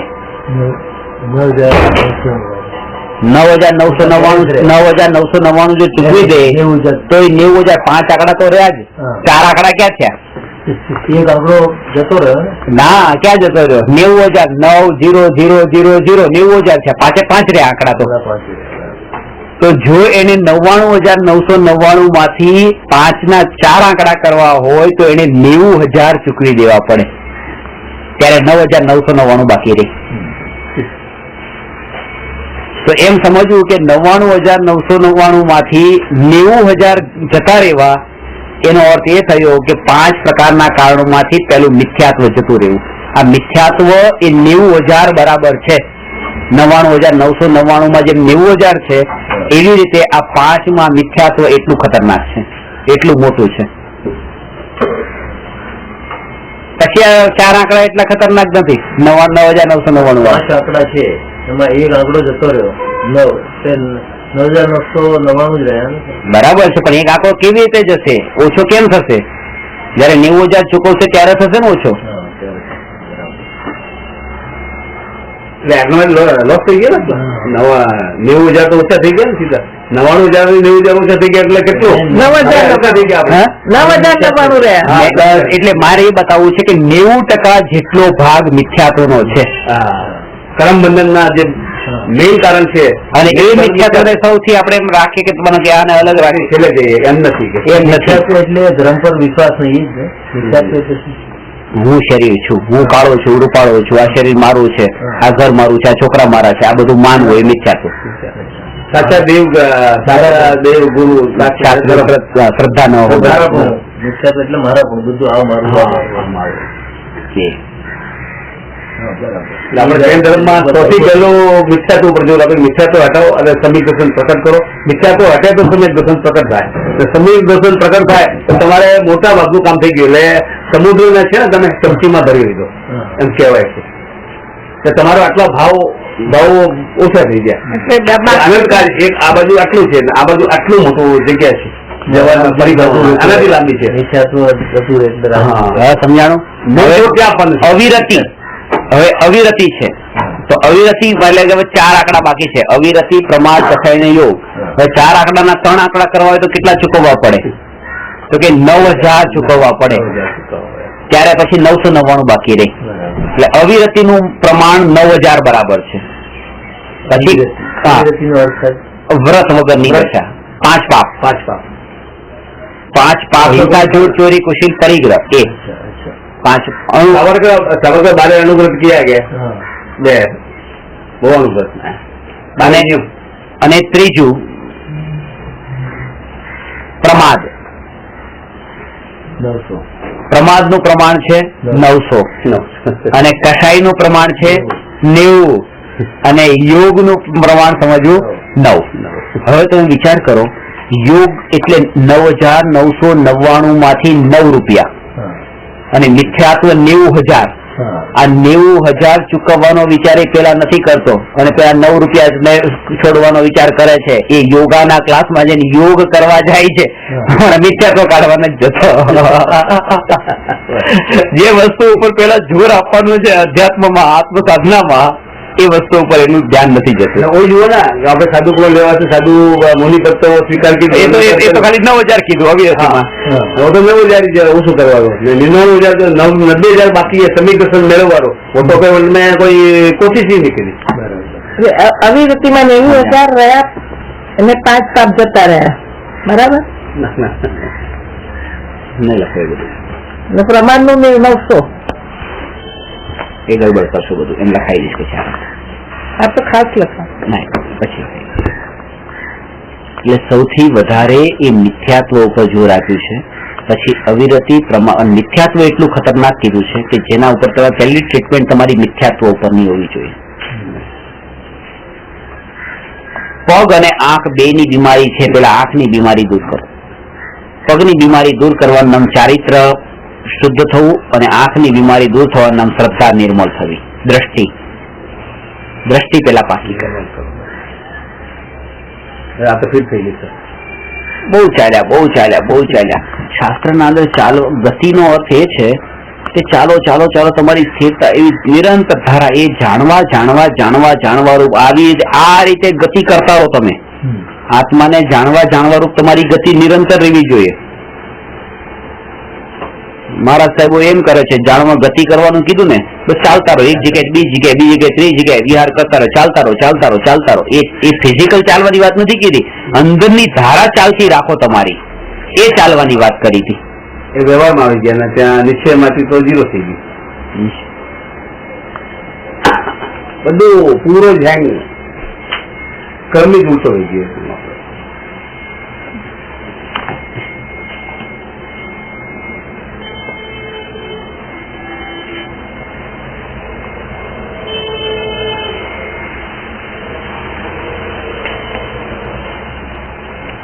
તો પહેલો હવે અહીંયા વાંચના નામના સ્વાધ્યાયને હવે આપણે વિસ્તારથી લઈએ છીએ. જો વિતરાગી દેવ અથવા ગુરુ દ્વારા પ્રતિપાદિત વચન તથા શબ્દોને સાંભળવા અથવા વાંચવા તેને વાંચના નામનો સ્વાધ્યાય કહે છે. વિતરાગતા પૂર્વક લખાયેલા વચનને શાસ્ત્ર કહે છે. વાંચન એટલે તમે કોઈ પણ વસ્તુનું વાંચન કરતા હો તો આમાં ખાસ એ ધ્યાન રાખવું કે વાંચન કરતી વખતે તમે એના આશયને કેવી રીતે લઈ રહ્યા છો, એટલે તમે કઈ નઈ અપેક્ષાએ કથન કર્યું છે એ રૂપે લઈ રહ્યા છો કે તમારા મનથી લઈ રહ્યા છો, એ સમજવું જરૂરી છે. કેમ કે અપેક્ષા જો ન જાણવામાં આવે તો પછી અર્થનો અનર્થ થઈ જાય, તમને જે એનું ફળ મળવું જોઈએ તો મળે નહીં, ઉલટું એનું બિલકુલ ખોટું ઊંધું થઈ જાય. બીજું એ કે શાસ્ત્ર સ્વાધ્યાયમાં એક વાત ધ્યાનમાં રાખવાની કે કથાનુયોગના શાસ્ત્રોને, ખાસ એમાં કથાનુયોગના શાસ્ત્રોને ક્યારેય અધૂરા નહીં વાંચવા. કથાનુયોગ કઈ ટાઈપના શાસ્ત્રો છે? સ્ટોરી વાળા, જેમાં સ્ટોરી હોય, બધી તીર્થંકરની સ્ટોરી હોય, ચક્રવર્તીઓની સ્ટોરી હોય, રાજા મહારાજાઓની સ્ટોરી, નારાયણની સ્ટોરી, પ્રતિનારાયણ, બલભદ્ર, 63 છલાકા મહાપુરુષો જે છે એમની સ્ટોરી વાળા જે શાસ્ત્રો છે, કથાનું યોગ છે, એને ક્યારેય પણ ભૂલથી કે અધૂરો ન વાંચવો, કાં તો વાંચવો જ નહીં અથવા પૂરેપૂરો વાંચવો. કારણ કે એમાં એક અનુયોગમાં એવી ભ્રાંતિ થઈ શકે છે કે 500 પાનાનું એ બુક છે, શાસ્ત્ર છે, અને 500 પાનાના શાસ્ત્રમાં 450 પાના એ ચક્રવર્તીના ભોગોનું વર્ણન કર્યું છે, અને એ તમે અડધું વાંચ્યું, 400 પાના વાંચ્યા, 450 પાના વાંચ્યા, મૂકી દીધું, કે ચલો આટલા ભોગો તો ચક્રવર્તીએ ભોગવ્યા હતા, આપણે હવે આટલા જ ભોગવીએ છીએ ને શું વાંધો, ચલો 96,000 ભોગવ્યા તો આપણે તો એકને જ ભોગવીએ છીએ, 96,000 રાણી ભોગવી, આપણે એક પત્ની ભોગવીએ છીએ, અને 6 ખંડનું રાજ્ય ભોગવ્યું, આપણે આ નાનકડું એવું આ 10x10 નો રૂમ ભોગવીએ છીએ, અને એમણે પોતે એવી રીતે ચક્રવર્તીની ખીર તો એક વર્ષે તૈયાર થતી હતી ને એવી ખીર એમણે ખાધી હતી, તો એ વર્ષની બનેલી ખીર ખાતા હતા, અમે તો સવારની બનેલી બપોરે ખાઈએ છીએ, આમાં તો શું વાંધો, એમ કરીને સ્વચ્છંદી થઈ ગયા, જેમ હતા એમ રહેવા લાગ્યા. આવું શીખ્યા ક્યાંથી? ભોગવવાનું શીખ્યા ક્યાંથી? વાંચીને શીખ્યા પાછા. આમ પહેલે છે નતા પેલા તો ખબર જ નથી, પેલા તો ક્યારેક ક્યારેક લાગતું હતું કે આ ખોટું છે, આ ખોટું છે, પણ આ તો વાંચ્યું ત્યારે વધારે વિશ્વાસ બેસી ગયો કે ના ખોટું નથી, આ બધું બરાબર જ છે, કારણ કે અધૂરું વાંચ્યું. પણ આગળ જો એ વાંચ્યું હોત કે 96,000 ને છોડ્યા, 96,000 રાણીઓને છોડી હતી, તો હું આ એકને કેમ ન છોડું, 6 ખંડનું રાજ છોડ્યું હતું તો હું આટલું નાનકડું ઘર કેમ ન છોડું, એ વિચાર નથી આવતો, કારણ કે પૂરું વાંચ્યું તો ખબર પડે, પેલામાં મજા આવે, રાગ તો થાય ને. એટલા માટે કીધું કે કથાનુયોગના ગ્રંથોને, પ્રથમાનુયોગના ગ્રંથોને ક્યારેય પણ અધૂરા ન વાંચો. આ વાંચનની વિધિ બતાવું છું, કેવી રીતે વાંચવું, આ બધું વાંચના નામનો સ્વાધ્યાય છે ને, એટલા માટે. અને આ એ મૂક્યો કેમ? એમાં આશય શું કથાનુયોગમાં? આશય તો કેવી રીતે કે જે જીવો મંદ બુદ્ધિ વાળા છે, જેને યાદ નથી રહેતું તમારા જેવા, એ જીવો વાર્તા કથાઓ વાંચી વાંચીને પણ કંઈક શીખે, કે એ લોકોને વ્યવહારના દ્રષ્ટાંતો વધારે સમજાય. પણ એમાંથી ધર્મ નથી, સીધા રાગ જ શીખીએ છીએ. હા, એ કારણ કે તમારા અંદર એવો રાગ તીવ્ર પડેલો છે, બધા નથી, અને એટલા માટે કે તમે આમે તે રાગ શીખ્યા, બરાબર, તો કે આવું ન લખે, આવું ક્યાં રાગની વાત, એવા કથન નથી, અને ખાલી દ્રવ્યાનુયોગની વાત રાખીએ, આત્માની વાત રાગ પુષ્ટ થાય એમાંથી. અરે આ બધું જ્ઞાની કહે છે તમને રાગ થયો તો એ તો આમે તમારા અંદર ભરેલો હતો ને થયો, ને તમારું તો આમે બગડવાનું હતું ને આમે બગડ્યું, કારણ કે ન વાંચ્યું હોત તોય ભટકવાના હતા, વાંચ્યું તોય ભટક્યા. પણ જે જીવોને આની અસર થઈ જાય છે, એ જીવો તો આ કથાનુયોગને વાંચીને કેટલા જીવો તરી ગયા છે, કથાનું વાંચીને. એ જોઈને અત્યારે તમને શું કહું છું હું, આજે તમને બતાવું છે શું છે કે શ્રેણિક મહારાજાએ પણ આવી રીતે ઉપસર્ગ કર્યો, પછી પ્રાયશ્ચિત કર્યું, ને જો સમય પામ્યા, આ કથા જ છે ને. અને આના ઉપર તમને એમ લાગ્યું ના હવે આપણે કોઈ ભૂલ કરી તેનું પ્રાયશ્ચિત કરવું, કારણ કે એમના ત્યાં કર્મ કપાઈ ગયા ને. આ પ્રેક્ટિકલ એક્ઝામ્પલ થી તો આપણે પ્રોત્સાહન મળે છે. કથા સીતાના જે સીતાએ રામ સાથે વનવાસ ભોગવ્યો, એમાંથી તો કેટલા ઉપર વિરોધાભાસ થયો, પુરુષો કેમ આવું કર્યું, આટલી અગ્નિમાં પવિત્ર હતી તો કેમ આવું કર્યું. એનાથી પછી છેલ્લે એટલે કીધું અધૂરું વાંચ્યું, આ બસ પુરુષે આમ કર્યું, પણ પછી છેલ્લે રામે કેટલું પ્રાયશ્ચિત કરીને દીક્ષા લઈને મુનિ ધર્મ કરીને મોક્ષે ગયા, એ કોઈ નહીં વાંચ્યું? એ ક્યાં બતાવ્યું છે, તમે વાંચ્યું ક્યાં છે પદમ પુરાણ? નથી વાંચ્યું, અધૂરું જ્ઞાન. એટલે જ આ બધું અધૂરું જ્ઞાન જ્યાં હોય ને ત્યાં આવી ગડબડ થાય. અધૂરો ઘડો છલકાય, પૂરેપૂરો ન છલકાય, આમાં ગડબડ ત્યાં જ થાય. જે લોકકથામાં એવું છે, આનો અર્થ એવો બતાવે છે કે આ રામે આ ટાઈપનું જે કર્યું છે, એમને બધું ખબર છે શું થવાનું શું નહીં. અરે રામે પોતાને ખબર હતી, રામ પોતે કહે છે કે અમે ખોટું કર્યું.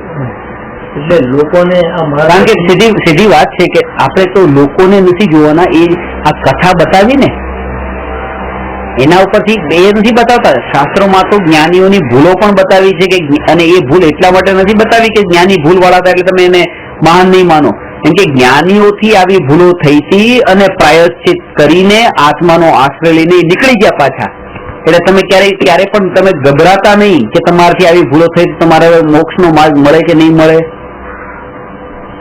અરે આ ભૂલ તો આપણે અત્યારે દૈનિક જીવનમાં કઈ નથી થતી. હવે પોતાની પહેલા તો 14 વર્ષ સાથે વનવાસ ભોગ્યો, એમને શું પડી હતી વનમાં જવાની? વનવાસ તો રામનો થયો હતો, રામે વનમાં જવાનું હતું. આજની પત્ની હોય તો કોઈ ન જાય, ક્યારેક છૂટાછેડા માંગે, ગયા સાથે તો એ ભોગવ્યું, અને બસ પછી આગળ નહીં આવી ગયા તો પાછા રામે ધોબીના કહેવાથી ત્યાગ કરી દીધો અને જંગલમાં મોકલી દીધા દર્શન કરવાના બાને. અને ત્યાં જઈને પછી જે કૃતાંત ચક્ર એ જે છે ને એ સારથી ત્યાં જઈને છોડી દે છે વનમાં.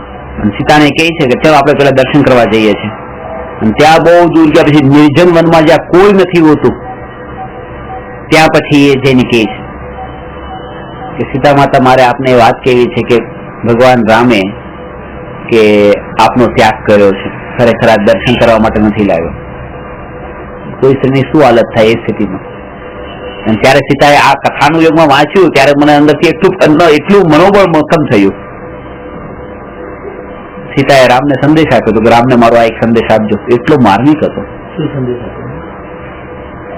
કારણ કે લોકોના ભયથી, કારણ લોકોમાં વાતો થતી હતી ને કે જો, કારણ કે ધોબીએ શું કર્યું હતું, ધોબીની પોતાની બેરીને કાઢી નાખી, લઈ આવ્યો તો પાછી. ધોબી ગામ, એ અયોધ્યાનો ધોબી પોતાની પત્ની કોઈ પુરુષને લઈને ભાગી ગઈ, કોઈ પુરુષ સાથે ભાગી ગઈ, અને થોડા દિવસ પછી પાછી આવી એટલે એને ધોબીએ રાખી લીધી. એને હાથ જોડીને માફી માંગી તો રાખી લીધી. અને ત્યારે લોકોએ વિરોધ કર્યો એ ધોબીનો. તો ધોબીએ એક્ઝામ્પલ આપ્યું કે રામ જો પોતાની પત્નીને પાછી રાખી લે રાવણ પાસે જઈને પણ, તો હું મારી પત્ની શું કામ ન રાખું. અને આ વાત રામના કાને પડી એટલે પછી રામે સીતાનો ત્યાગ કર્યો. રામને કોઈ કીધું નતું પણ કે હું રાજા છું ને હું અન્યાય ન કરું. ખોટો દાખલો પડે. હા, આ દાખલો મારાથી લોકો ખોટું શીખ્યા. પણ બે વસ્તુમાં બહુ અંતર હતું. આપણે આપણા વિકલ્પોને એમ ન જોડાય કે રામે આમ કેમ કર્યું, પણ એ થવાનું હતું. અને બેમાં કેટલું આસમાન જમીનનું અંતર હતું કે પેલી તો પોતાની ઈચ્છાથી પરપુરુષ સાથે ભાગી ગઈ હતી, અને આ તો અપહરણ કરીને લઈ ગયો હતો રાવણ. પછી અગ્નિમાં પવિત્ર થઈ. એ તો પછી બધી વાત પછીની વાત છે. એ તો પાછી જંગલમાંથી પાછી બોલાવે છે, પછી અગ્નિ પરીક્ષણ બધું થાય છે. પણ ત્યારે જયારે વનમાં મૂકે છે ત્યારે એ સીતા રામને સંદેશ મોકલે છે, એ સાંભળવાનો છે. ખાસ 4 લાઈનનો છે કે ભગવાન શ્રી રામને કહેજો કે જેવી રીતે લોકોપવાદના ભયથી, લોકોપવાદ એટલે લોકમાં મારું કેવું કહેવાશે કે જો રામે રાખી લીધી સીતાને, રામે સીતાને, લોકોપવાદના ભયથી જેવી રીતે આપે સીતાનો ત્યાગ કર્યો, એવી રીતે લોકોપવાદના ભયથી, સમાજના ભયથી ધર્મનો ત્યાગ નહીં કરી દેતા. કારણ કે લોકો કેવી વાતો કરશે, કેવી વાત કરશે કે અરે મેં તો આ વિતરાગી ધર્મને અપનાવી લીધો, મેં પહેલાથી આ બધી આંગી બાંગી બધું છોડી દીધું, લોકોમાં કેવી વાતો થશે. એ બધું છોડી, મારો ત્યાગ કર્યો એ ચાલશે, પણ ધર્મનો ત્યાગ કે નહીં કરતા તમે, લોકોના ભયથી. એમ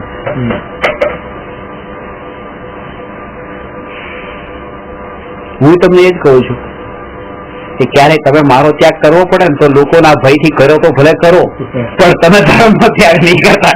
સીતાનો વાક્ય તમને કહો સાચો ધર્મ અપનાવીને રાખજો, વ્યક્તિના નજરમાં નહીં રાખતા. બસ. અને એનું પછી આગળ બતાવે છે કારણ કે લોકોપવાદના ભયથી જેમ સીતાનો ત્યાગ કર્યો તો આ એક સીતા દુઃખી થઈ અત્યારે વનમાં, પણ લોકોપવાદના ભયથી જો ધર્મનો ત્યાગ કરશો તો આવી અનંત સીતા દુઃખી થશે. અનંત સીતા દુઃખી થશે એટલે કે જો આપ ધર્મને છોડી દેશો તો આપના અનંત જન્મ મરણ થશે. અનંત જન્મ થશે ત્યારે અનંત માના કુખેથી જયારે જન્મ લેશો ત્યારે ગર્ભના કાળે, એ પ્રસૂતિના કાળે માને જે દુઃખ થશે તો એ અનંત માં દુઃખી થશે જન્મ આપતી વખતે. એટલે કે જો ધર્મ છોડી દેશો તો આવી અનંત સીતા દુઃખી થશે, એટલે ધર્મ નહીં છોડતા. જે શાસ્ત્રમાં બતાવ્યું છે ઓલા શાસ્ત્રમાં એવું કઈ છે જ નહીં. આ બહુ સરસ કીધું. અનંત જન્મ મરણમાં અનંત માં દુઃખી થશે, એ બહુ માર્મિક વાત છે. એવી વાત છે. એ તો મુનિમાં એમ કીધું ને કે એક માને અત્યારે કે માતા પિતાની આજ્ઞા લેવાની, માતા પિતા નથી આપતા, એક માને અત્યારે કોઈ તકલીફ છે. પછી તો આનંદ वर्ण कारण बुक में मैं लख्यू है क्या माँ को रुलाकर कोई सुखी हो सकता है कि आज तक जितने सुखी हुए हैं वो माँ को रुला के हुए हैं. उनका भाव नहीं था कि रुलाने का, मगर रोई तो थी कि वैराग्य समझने की बात अलग है. वैराग्य उनको आया था, सीधी बात है. वैराग्य तो उनको आया था ना, माता को थोड़ी आया था. आज 4 લાઈન આમાં આવ્યા હતી, એટલે પોઈન્ટ 2 હતા, લાઈન 4 હતી એની. ક્યાં નહીં કે હવે આ કથાનું યોગના અંદર જે વાંચ્યું ને તો આનાથી ઘણું સ્ટ્રોંગનેસ આવી. રામે મારો ત્યાગ નથી કર્યો, પોતાના પુણ્ય અને પાપના ઉદય અનુસાર આ જે થયું એ પોતાના ઉદય અનુસાર થયું છે. રામ તો નિમિત્ત હતા, જે થયું એ યોગ્ય હતું. યોગ્ય આવી જાગૃતિ. અને પછી પાછા લઈ આવ્યા. પછી જયારે રામને એમ થયું આ ખોટું કર્યું, ચલો હવે પાછી બોલાવી લો, પાછા બોલાયા તો અગ્નિ પરીક્ષા રાખીને અગ્નિ પરીક્ષા રાખી. અગ્નિ પરીક્ષામાં પછી એમ કે જો અગ્નિનું પાણી બંધ થઈ જાય તો કે સીતાજી સતી સાચા એમ. અને અગ્નિનું પાણી થઈ પણ ગયું. પછી તો સીતાનો પતિ થઈ ગયો હતો. એ કે આ શું છે? પેલા કે જતી રહે, પાછી કે આવી જા, પાછી કે જતી રહે, પાછી આવી જા. હવે એવું જ નથી. પછી છોડીને જતા રહીશ. દીક્ષા લઈ લઈશ. એટલે સીતાજીનો 3 વાર વનવાસ થયો. પહેલી વાર તો સાસુના કારણે. સાસુના કારણે કેમ? સાસુ એટલે સાસુએ કીધું હતું ને કે પેલો 14 વર્ષનો. પહેલો વનવાસ સાસુના કારણે, બીજો વનવાસ પતિના કારણે. રામે કીધું ધોબીએ થોડું મોકલવાનું કીધું, રામે જ પોતાનું ડિસિઝન લઈ લીધું જાતું. એટલે પહેલો વનવાસ સાસુના કારણે, બીજો વનવાસ પતિના કારણે અને ત્રીજો વનવાસ પોતાના કારણે લઈ લઈએ. અને અન્ય મતમાં જે આવે છે ને, એ જયારે દીક્ષા લીધી ત્યારે એમણે પૃથ્વીમતી આર્જિકા હતી હતા. પૃથ્વીમતી આર્જિકાના સંઘમાં જઈને જોડાઈ ગયા. એ પૃથ્વીમતી આર્જિકા સાધ્વીજી જેને આર્જિકા કહેવાય, એ પૃથ્વીમતી આર્જિકાના સંઘમાં જઈને સમાઈ ગયા. ત્યારથી હિન્દુ મતમાં એમ કહેવાય છે સીતાજી પૃથ્વીમાં સમાઈ ગયા. એ પૃથ્વીમાં નતા સમાણા, પૃથ્વીમતી આર્જિકાના સંઘમાં જોડાઈ ગયા, સંઘમાં સમાઈ ગયા હતા. હા, કેટલું બધું એમ કે સીતા પછી જોયું પછી એટલે એ જ હશે અડધું જ્ઞાનમાં આવી હોય. પછી મતી ને પૃથ્વી સમાઈ ગયા. હા, બરાબર કેટલા ગરમમાં સમાઈ ગયા. એને છોડી દીધું ને આ લખી દીધું એમ. આર્જિકા એ સાધ્વીજી એમના સંઘમાં પોતે જઈને જોડાઈ ગયા કે બસ હવે મારે આ ઘર ગૃહસ્થીમાં મારે નથી રહેવું. એટલે 4 સંઘ કહેવાય કે શ્રાવક શ્રાવિકા તો અલગ, સાધુ આર્જિકા. આર્જિકા શબ્દ એટલે વાત એ છે. અત્યારે સાધ્વીજી ને આર્જિકામાં શું ફરક? મારે અત્યારની કલ્પના જ નહીં કરો, તમે કોઈ વિચાર જ નહીં કરો. એટલે આર્જિકાનું સ્વરૂપ અમે સમજવાનું એ તે કે એ સ્વરૂપ પેલા તો અંતરંગમાં શુદ્ધોપયોગ રૂપ નિર્વિકલ્પ આત્માનુભૂતિ હોય તો પેલા એ છે. જો એ ન હોય તો આ બધું પછી ખોટું. પેલો એકડો જ પેલા મિથ્યાત્વ ગયું. બધા જ આર્જિકા સમ્યક દ્રષ્ટિ હોય. સમ્યક દ્રષ્ટિ મિથ્યાત્વ તો ગયું નથી. સંઘનો સ્થાપના કરે તો સાધુ સાધ્વી કેમ લખ્યું? આર્જિકા નથી લખ્યું. નામ છે. ના ના ના ના બહુ આશય જુદો છે, બહુ આશય જુદો છે. સાધુ ની સાથે સાધ્વી શબ્દ વાપરે તો સાધુ 6ઠા 7મા ગુણસ્થાન વર્તી જે છે ને, પછી સાધ્વી પણ પછી 6ઠા 7મા ગુણસ્થાનમાં એક કેટેગરીમાં આવી ગયા એમની સાથે. એટલે એને અલગ કરીને બતાવ્યા છે કે આ સાધુની કેટેગરી વાળા આ નથી. નહીં તો સાધ્વી પુરુષમાં હોય તો સાધુ કહેવાય, સ્ત્રી હોય તો સાધ્વી કહેવાય, એમ નથી. એ 6ઠા ગુણસ્થાનમાં હોય તો સાધુ કહેવાય ને 4થા 5મા ગુણસ્થાન વર્તી એ સાધ્વી કહેવાય. એમ ત્યાં એ 6ઠું ગુણસ્થાન હોય જ નહીં એમનું. એ બતાવવા માટે અલગ શબ્દ વાપર્યો છે આર્જિકા. તમે સ્પષ્ટ કર્યું તો આર્જિકા શબ્દ, સાધુ સાધ્વી નહીં તો એક કેટેગરીમાં આવી ગયા. નહીં તો બંને પછી નગ્નતા કેવી પડે ત્યાં સાધ્વી શબ્દ વાપરો તો. મલ્લિનાથજી બતાવે છે ઉંમરના હિસાબે એ સ્ત્રી હશે એ પછી બધું લઈશ. હવે અહીંયા વાચના નામનો જે સ્વાધ્યાય છે એ વાચનામાં પહેલા તો એ કે એવા શાસ્ત્રો વાંચો કે વિતરાગી શાસ્ત્ર, વિતરાગી દેવગુરુ દ્વારા કહેલી તત્વને પ્રવૃત્તિત કરતા હોય. અને બીજી વાત એ કે એ શાસ્ત્રમાં તમે અધૂરા નહીં છોડો, પૂરા વાંચો. શરૂઆતથી અંત સુધીનું વાંચો. જેમ છાપા વાંચો છો એમ પહેલેથી બધું પાના એક વસ્તુ ડિટેલમાં પૂરી વાંચશે એમ રસથી પાછો. અને જયારે શાસ્ત્ર વાંચવાનું કઈ સ્વાધ્યાય કરવાનું કહીએ તો આમ કઈ પાનું ખોલ્યું થોડું વાંચી લીધું બસ મૂકી દીધું એમ નહીં. ઘરમાં શાસ્ત્ર રાખો, શાસ્ત્ર રાખો. અસાત ના થાય એમ કહીને પોતાની ધર્મ પ્રત્યેની અરુચિ છે એ વાતને ઢાંકો નહીં. અસાત ના થાય એમ કહીને રાખો.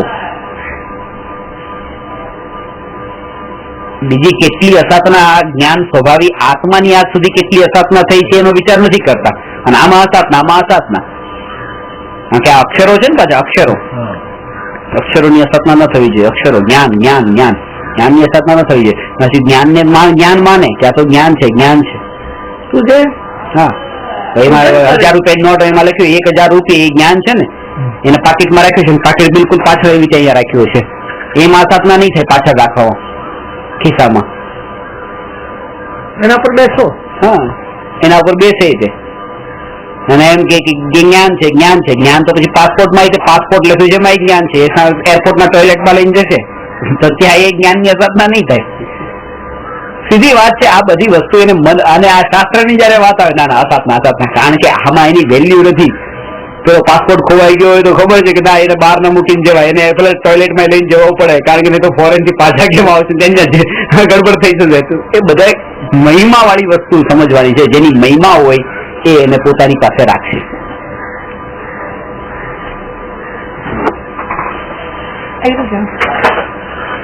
મહિમા જોઈએ.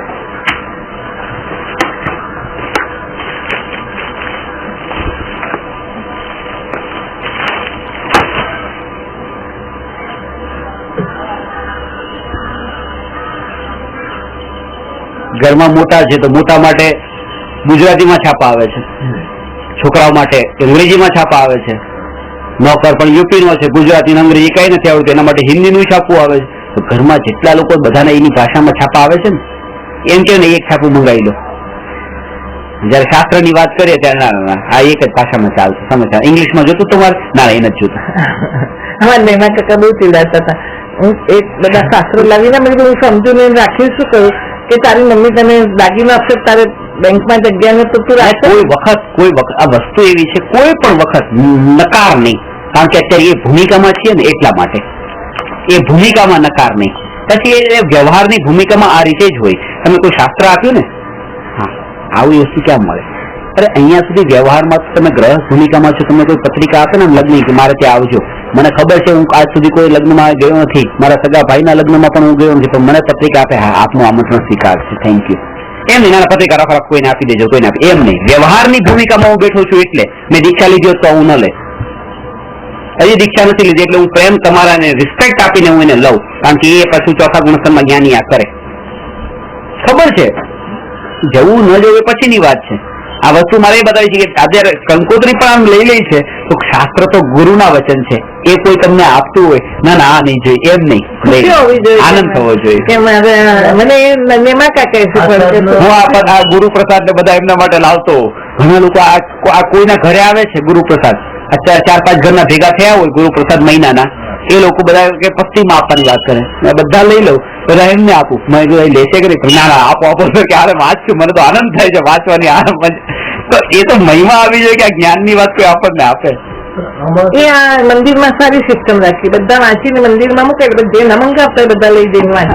એમ જ હોય, એમ જ સિસ્ટમ રાખી. આવે છે ધાર્મિકની આ પશ્ચિમમાં કાઢે એમાં કેટલો દોષ લાગતો. અરે ધાર્મિક પત્રિકા શું હવે સમયસાર જેવું, સમયસાર ત્યાં સનવે આગળ ત્યાં કેમ્પ કોર્નરમાં ત્યાં પક્ષીની દુકાનમાં ખૂણા ઉપર મેં જોયું શ્રીમદ રાજચંદ્રની જીવન સિદ્ધિ ને સમયસાર. હવે ત્યાં પશ્ચિમમાં જોયું, પેલા પૂછ્યું અને કેટલા પૈસા, તો કઈક 12 રૂપિયા કીધા. આનાથી કઈ રીતે બચી શકાય? અને એને એ તો એ લીધું, પણ એના ઉપર વિચાર કર્યો આ જો તો ખરા આ સમયસાર એમાં બે કાં તો કોઈને સમજાયું નહીં હોય, કાં તો વધારે સમજાઈ ગયું છે. સમજાયું નહીં એટલે આપી દીધું, અથવા સમજાઈ ગયું હશે એમ ઊંધું કે આત્મા તો અકર્તા છે, શાસ્ત્ર થી જ્ઞાન મળતું નથી, ને એ તો નિમિત્ત છે, નિમિત્ત તો અકિંચિત કર છે, કઈ કરતું નથી, આપી આવો જાઓ. કઈ ઊંધું પરિણમી ગયું. એટલે એક જ વસ્તુ આપણે આપણા ઉપર કંટ્રોલ રાખી શકીએ છીએ, બસ પોતાના ઉપર. એ દુનિયામાં હવે જે કરશે તો પક્ષીમાં આપણે જે કરે, પણ આપણે આપણા થકી આવી અસાધના ન થાય. ને જ્ઞાનની મહિમા હોય કે કોઈ પણ શાસ્ત્રને વાંચે તો શરૂઆતથી અંત સુધી વાંચે, અને પોતાને એનો અર્થ ન સમજાય તો કોઈ ગુરુની સાથે રહીને એનો અર્થ સમજે. અને પોતાના મનથી એ રીતે સમજી લીધો હોય તો એનો પણ ઊંધી અસર થઈ જાય ને. સમયસારમાં એ જ થયું છે ને, શાસ્ત્ર શસ્ત્ર થઈ જાય.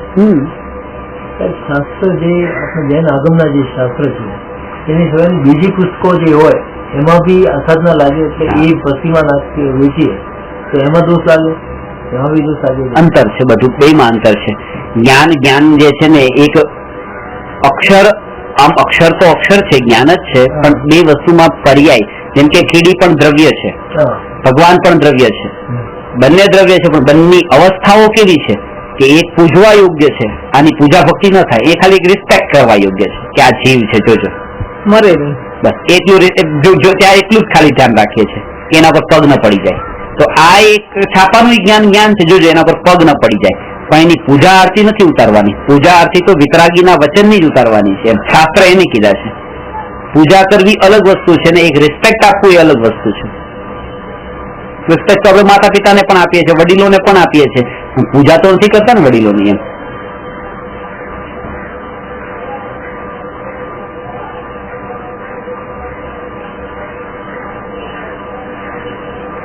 કેવા રૂપે એનું પરિણમન થઈ રહ્યું છે એ રીતે એને કહ્યું છે.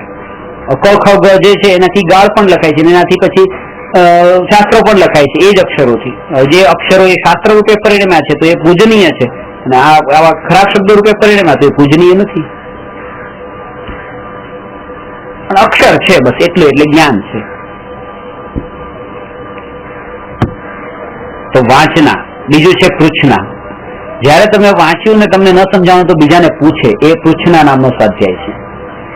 એ વાંચવા કરતા પણ ઊંચો છે, કારણ કે વાંચ્યું ત્યારે તો પૂછ્યું.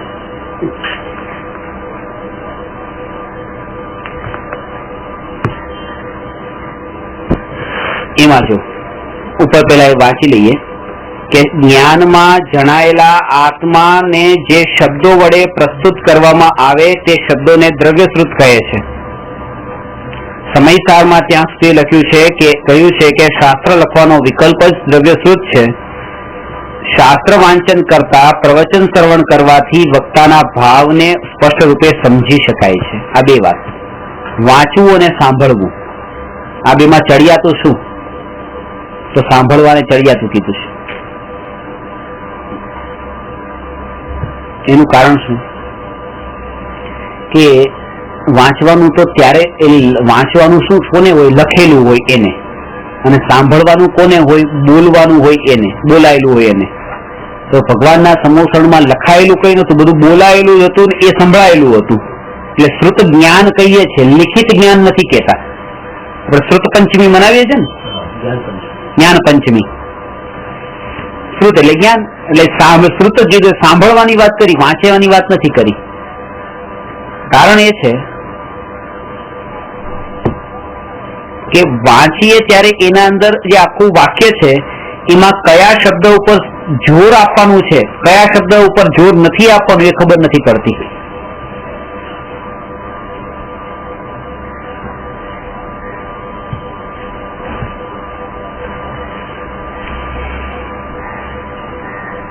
મિથ્યાત્વ, અવિરતિ, પ્રમાદ, કષાય અને યોગ આ આશ્રવના 5 કારણો છે. તે 5 કારણોમાં મિથ્યાત્વનો ત્યાગ સર્વપ્રથમ કરવો જોઈએ. હવે વાંચ્યું, આમાં તો વાંચી ગયા. આમાં હવે કે આ જોર આપવાનું, હવે કોઈ બોલવા વાળું છે એમ કે મિથ્યાત્વનો ત્યાગ સર્વપ્રથમ કરવો જોઈએ, અને બાકી આગળના વાક્યોને એટલા સિમ્પલ બોલ્યા, આના પર જોર આપ્યું. આમાં એ ખબર નહીં પડે. ત્યાગ કરવો જ જોઈએ એ જ ઉપર જોર આપ્યું. આ વાંચો તો ખબર ન પડે કે આમાં કયા શબ્દો પર જોર છે. એટલે વાંચવા કરતા સાંભળેલું જે છે ને એ વધારે અસર કરે છે, અને એમાં વક્તાના હાવભાવ પણ સ્પષ્ટ થાય છે. એ સાંભળવામાં, વાંચવામાં એવા નથી આવતા, લખવામાં બી ના આવે. એ જે પૂરેપૂરા હાવભાવ જે આમાં એ થોડીક મારે સાહિત્યિક ભાષા વાપરવી પડે. પેલી તો સીધી આપણી ગામથી ભાષા, કાઠિયાવાડી પ્યોર. એટલે એના અંદર કઈ બનાવટ નથી હોતી કે કઈ નવું નહીં, જેમ છે તેમ અંદરથી આવ્યું છે. વાત લખી રાખ, બોલી દીધી. અને બીજું એ છે કે મરણ પથારી જે જીવ આવ્યા છે ને એ જીવ માટે તો વાંચવા કરતા સાંભળવું એ બહુ ચડિયાતું છે. એટલા માટે ચડિયાતું છે કે બેડ રેસ્ટ પર છે અને હાથમાં શાસ્ત્ર છે, વાંચે છે, અને દિવસમાં 10 વાર લૂઝ મોશન થઈ ગયા છે, 10 વાર જવું પડે છે, તો ત્યાં પથારીમાં થઈ જાય છે, જ્યાં આવું થઈ જાય છે, કપડા ગંદા થાય છે, ત્યાં બધું અથવા એને મૂકી દે, અસાધના થાય છે, બંધ કરી દેવું પડે છે. હાથ ના લગાવ. શાસ્ત્ર હાથમાં હોય તો એની અસાધનાની સંભાવના છે કે આ તે ગંદા શરીર એમ કે એ રીતના હાથ લગાવે. પણ ટેપ ચાલતું હોય અને એ ટોયલેટમાં 10 વખત પણ થાય તો એની અસાધના નહીં લાગે, નહીં લાગે, ચાલતું હોય ના, સાંભળવામાં અસાધના નહીં લાગે. એટલે એ બતાવ્યું છે તમારે સાંભળવાનું તો ચાલુ ભલે તમારું કોઈ પણ કાર્ય ચાલતું હોય, તમારું ડ્રેસિંગ ચાલતું હોય, સાંભળે રાખો, પણ ડ્રેસિંગ ચાલતું હોય ત્યારે તમે ત્યાં રીતે વાંચી નહીં શકો. તો મેં સાંભળ્યું નહીં ને, બે મારો ઘા ખુલ્લો હતો, બ્લીડિંગ થતું હતું તો નથી વાત એ સાંભળતી બી નથી કે અસાધના થાય. ના, સાંભળવો બોલવાના દોષ ના લાગે, જે કોઈ સંભળાવે એને દોષ ના લાગે. અરે આ રીતે દોષ ની વાત કરે ને તો છેલ્લે બિચારો મરતા સાંભળતો હોય, થોડું એ રીતે સાંભળ્યા વગર જાય. કમસે કમ એને છેલ્લી ઘડીએ એટલું તો એ સાંભળીને જાય છે. હંમેશા આ રીતે વિચાર તમે કરશો ને તો એક પ્રકારની આપણા અંદર જે બંધાયેલી છે કે ના આમ નહીં કરવું, 4 મહિના શ્રદ્ધા ન જ કરું, જાપ કરું, પણ એટલે જ હું તમને કહું છું, તમે નાની વસ્તુના કારણે થઈને જે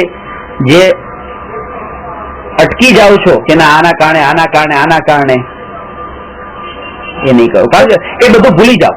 ના એટલે આપને ક્લાસમાં નથી બોલાતી, સુતા સાંભળવું પડે, એટલે એ બધું એમાં બે વસ્તુ છે કે શરીરની સ્થિતિ એવી હોય ને પ્રમાદથી આળસથી એ રીતે સાંભળે એ વાત અલગ છે, અને એક કે ભાઈ બીમારીનો ઘણા લોકોને એ રીતે એવા નાની ઉંમરમાં હોય ને એવી સ્થિતિમાં હોય તો બેડ રેસ્ટ પર સુતા એ સાંભળતા હોય, સાંભળે છે.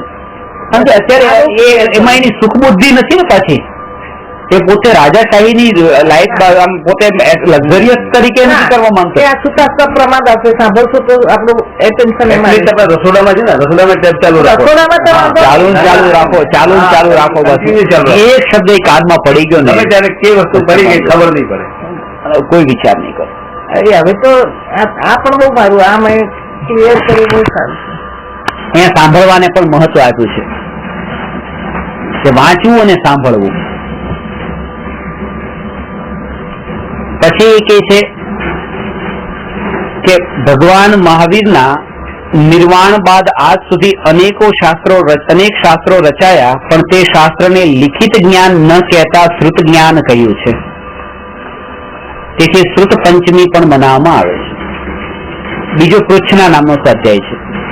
શાસ્ત્ર વાંચન કર્યા બાદ, પ્રવચન શ્રવણ કર્યા બાદ નવીન પ્રશ્ન ઉદ્ભવે તે સ્વાભાવિક છે.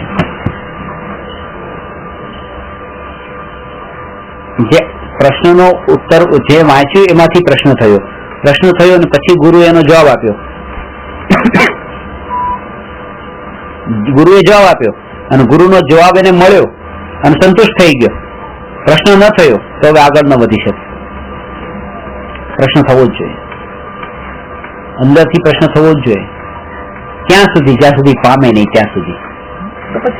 પામે નહીં ત્યાં સુધી. પહેલો પ્રશ્ન શ્રીમદ રાજચંદ્રજીના શિષ્યને થયો કે શું આત્મા છે? ગુરુએ જવાબ આપ્યો, હા આત્મા છે, અને વિસ્તારથી આપ્યો, સમજાવીને દ્રષ્ટાંતો સાથે. ત્યારબાદ બીજો પ્રશ્ન થયો, શું આત્મા નિત્ય છે?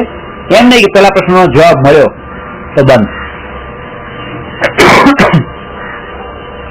હા બતાવ્યું આત્મા નિત્ય છે. ત્યાં પ્રશ્ન થયો, શું આત્મા કર્મનો કરતા છે? ત્યાં જમાદાર થયો, હા આત્મા કર્મનો કરતા છે. ત્યાં પ્રશ્ન થયો, શું આત્મા કર્મનો ભોગતા છે? તો સમાધાન થયું, હા આત્મા કર્મનો ભોગતા છે. પાછો પ્રશ્ન થયો, શું આત્માનો મોક્ષ છે? તો કે હા આત્માનો મોક્ષ છે. પાછો પ્રશ્ન થયો, શું આત્માના મોક્ષનો ઉપાય છે? ગુરુએ કીધું કે હા આત્માના મોક્ષનો ઉપાય છે. તો આન્સર છઠ્ઠાનો આપ્યો. છઠ્ઠાનો આન્સર મળતા તરત જ પોતાનામાં લીન થઈ ગયો, સમ્યક દર્શન પામી ગયો. આત્મસિદ્ધિના અંતમાં શિષ્ય સમ્યક દર્શન પામી જાય છે.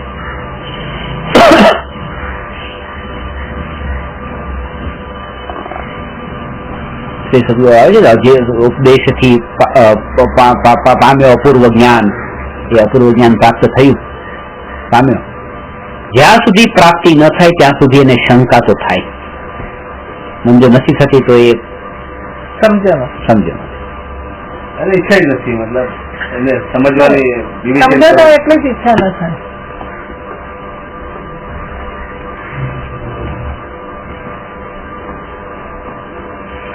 આ વાત શાસ્ત્ર વાંચન કર્યા બાદ અથવા પ્રવચન શ્રવણ કર્યા બાદ નવીન પ્રશ્ન ઉદ્ભવે તે સ્વાભાવિક છે. નવીન પ્રશ્નનું ઉત્પન્ન થવું એ વાતને સૂચવે છે કે પ્રશ્નકર્તાને વક્તાનું પૂર્વોક્ત કથન સમજાયું છે. નહીં સમજાયું ન હોત તો પ્રશ્ન પણ નતા એટલે એટલું સમજાયું છે અને તેને ઉપયોગની સ્થિરતા રહેલી છે. બીજી વાત એ કે એનું ધ્યાન અહીંયા છે, કયો ટોપિક ચાલી રહ્યો છે. સમજાયું? ઘણી વખતે આવું થાય. આજે છે ને આ ઉપયોગી ચંચળતા બતાવે. મારો ટોપિક અહીંયા જે ટોપિક ઉપર તમને બતાવતો તમારો પ્રશ્ન કંઈક અલગ જ હોય, ત્યારે ખબર પડે તમારા વિચારો આમાં નથી, તમારા વિચારો બીજે છે. આના જ રિલેટેડ પ્રશ્ન તમારો થવો જોઈએ. અને જો આના રિલેટેડ થયો એનો મતલબ કે તમે મારી સાથે છો. એ તો તમારા મનમાં જે વિચારો ત્યાં બીજી વસ્તુમાં જાય છે. પોતાના અજ્ઞાનને દૂર કરવા માટે શંકા ઉત્પન્ન થવી તે પૃચ્છના નામનો સ્વાધ્યાય છે. તે ધર્મનું એક અંગ છે. પણ બીજા જીવોના જ્ઞાનને ચકાસવા માટે શંકા ઉત્પન્ન થવી તે વ્યભિચાર છે, મોટું પાપ છે. ભર સભામાં આવી તે પ્રશ્ન પૂછે અને એના માટે પ્રશ્ન પૂછે કે વક્તાને આનો જવાબ આવડે છે કે નહીં, ચકાસવા માટે. અથવા તો એ વાત વક્તાનું જ્ઞાન કેટલું છે એ ચકાસવા માટે, અથવા તો વક્તા અને શ્રોતાઓને બતાવવા માટે કે આવા પ્રશ્નો હું કરી શકું છું એટલે હું કઈ જેવો તેવો નથી, કઈક તો જ્ઞાની છું. થઈ ને અસાતમાં થઈ જ્ઞાની તો કરુણા જ કરે છે. પણ એને મિથ્યાત્વના કર્મ બંધાયા એ તો બંધાયા, એના ભાવથી એને બંધાયા. શા માટે તમે એ પ્રશ્ન પૂછ્યો છે? જાણવા માટે પૂછી શકે. એટલે જિજ્ઞાસાથી એ પૂછે, એ તો પૂછવું જ જોઈએ. શંકા તો કરવી જ જોઈએ, કુશંકા ન કરવી જોઈએ. શંકા તો ચાર જ્ઞાનના ધની ગણધર દેવ પણ તીર્થંકર ભગવાનને કરે છે. શંકા અને કુશંકામાં અંતર શું છે? આજ કે મારે જ્ઞાન પ્રાપ્ત કરવું છે એના માટે જે પૂછાયેલો પ્રશ્ન શંકા છે, તમારું જ્ઞાન કેટલું છે એ જાણવા માટે પૂછાયેલો પ્રશ્ન કુશંકા છે. અને અહીંયા આગળ લખ્યું છે પંડિત બનારસી દાસજીની એ પરજીવોની કહ્યું છે કે પરજીવોની બુદ્ધિને ચકાસવી તે પર સ્ત્રી સેવન નામનું પાપ કહ્યું છે. પારકાની બુદ્ધિને તપાસવી એટલે બીજી સ્ત્રીને જેમ ચેક કરવા દે, પારકી સ્ત્રીને સેવન કરવાનું પાપ કીધું ને એવી રીતે એને દોષ કીધો છે. આ ગુરુની આ સાધના છે. સાચા ગુરુ સમજવા માટે તો ચકાસવા જ પડે ને કે સાચા છે. એ જ પેલા એ જ બરાબર છે. સાચા ગુરુને ચકાસવા માટે એ તમારું ધ્યેય શું છે? પાછું આ વાત બહુ સમજવા જેવી છે. ધ્યેય શું છે? ધ્યેય તમારું એ છે કે જો તમને અત્યારે એ વાતની ખબર પડે કે સાચા ગુરુ છે, તમે બધું સમર્પણ કરીને હાથ જોડીને ત્યાં બેસી જાવ, તમારું બધું છોડીને સમર્પણ કરી દેવા તૈયાર છો. એ લક્ષ્ય આ વાત પૂછી રહ્યા છો કે આ સાચા છે કે ખોટા છે, કે ખાલી ચકાસણી કરો છો? એ તમારા પરિણામો તમે જ જાણી શકો છો. આટલું બધું તો ફરી ન શકે, સાચું સમજવાની તો પ્રેરણા હોય ને. બસ સાચું સમજવાની પ્રેરણા હોય ત્યારે એ લક્ષ્ય એ ન હોય કે એમનું જ્ઞાન સાચું ખોટું, કે એમને નીચા પાડું ને પોતે ઊંચો થાવું, એમાં અભિપ્રાયમાં એવું ન હોય. એવું આપણે પોતાને સાચું સમજવા માટે, કારણ કે અભ્યાસ એટલે અમુક વસ્તુ તો સમજણ ના પડે તો પ્રશ્ન તો થાય. અને એવી તીવ્રતાના કસાયના ભાવો આત્માથી જીવોમાં આમે હોતા નથી કે જે આવી રીતે તપાસ કરવા માટે તેવી રીતે પૂછે.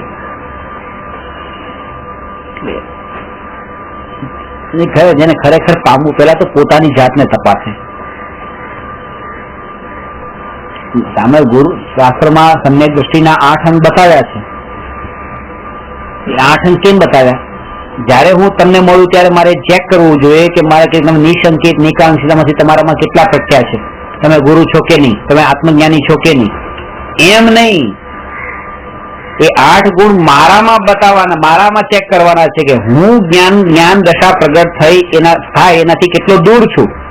બીજાનું તો જે હોય તે હોય. મારામાં કેવા આવા દોષો છે ને કેટલા ગુણો છે પોતાના જ ચેક કરવાના છે. એ આપણું લુકઆઉટ જ નથી. તમે એક પછી તમે હજી પણ જયારે ફોર્મમાંથી રુચિ ટળી જશે ને ત્યારે એ સહજ યોગ આવે અને પ્રશ્ન પૂછાયો વસ્તુ અલગ છે, પણ તમારું આ ધ્યેય આ નહીં હોય પેલા બધાને પૂછવા જાવ બધાને. હવે સ્થાનકવાસીમાંથી અહીંયા આવ્યા ત્યારે ત્યાં કંઈક અધૂરું લાગ્યું તો શોધતા આમાં આવે ને. એ તે અહીંયા આવીને તમે શું કર્યું? નિશ્ચય સમજ્યા જ જતા તો નિશ્ચયની ભાષા જ ખબર નથી. તો પછી એ જ છે કે અહીંયા આવીને તમે સમજાઈ ગયું, એનું નથી સમજાયું ને. અહીંયા આવીને હજી તમે બે ભેદ લાગ્યા ને કે આ સ્થાનકવાસી ને આ દિગંબર. ખરેખર તમને કહું છું ને આ શબ્દો પણ હવે તો કાનમાં આવે ને તો કરુણા ઉપજે છે કે આ જીવને હજુ આ ભેદ દ્રષ્ટિમાં કેમ રહી ગયો છે. આ બોલું હોય જ છે, દ્રષ્ટિમાં પડ્યો છે, નથી એમ નહીં કહો તમને. મને તો આ ડેરાવાસી સાધુ, આ સ્થાનકવાસી સાધુ, આ દિગંબર સાધુ, આ કોઈ આ સાધુ કે આ ગ્રહસ્થ, આ મનુષ્ય કે આ તેરિયંચ, આ સંસારી કે આ મુક્ત, આ ભેદ જ્યાં દ્રષ્ટિમાં આવ્યો ત્યાં મારી હજી નબળાઈ છે એ પકડમાં આવે છે. કે મારે શું મતલબ છે, કોણ છે? સાચું શોધવા જાય એટલે કે એ નથી, ત્યાં નથી શોધવાનું, તમારા અંદરમાં શોધવાનું છે. સાચું પોતાના અંતરમાં શોધવાનું છે. પોતાના અંદર જે નથી સમજાયું એને અંદર પોતાના અંદર જ પડેલું છે. આ નબળાઈઓ કે બહાર નથી, નબળાઈઓ મારામાં છે, દૂર મારામાં કરવાની છે મારે. તો તે દૂર કરવા માટે જ આટલા બધા પ્રશ્નો થાય પ્રશ્નો, પણ પછી એને ઇમ્પ્લિમેન્ટ પણ કેટલું કર્યું એને જોવે. કે હું માનો કે આટલા 20 વર્ષથી સાંભળું છું તો મારામાં હવે આ ભેદ રહ્યો કે નહીં રહ્યો. હું આટલા વર્ષોથી સાંભળું છું તો મારામાં ભેદ દ્રષ્ટિ કેટલી ટળી.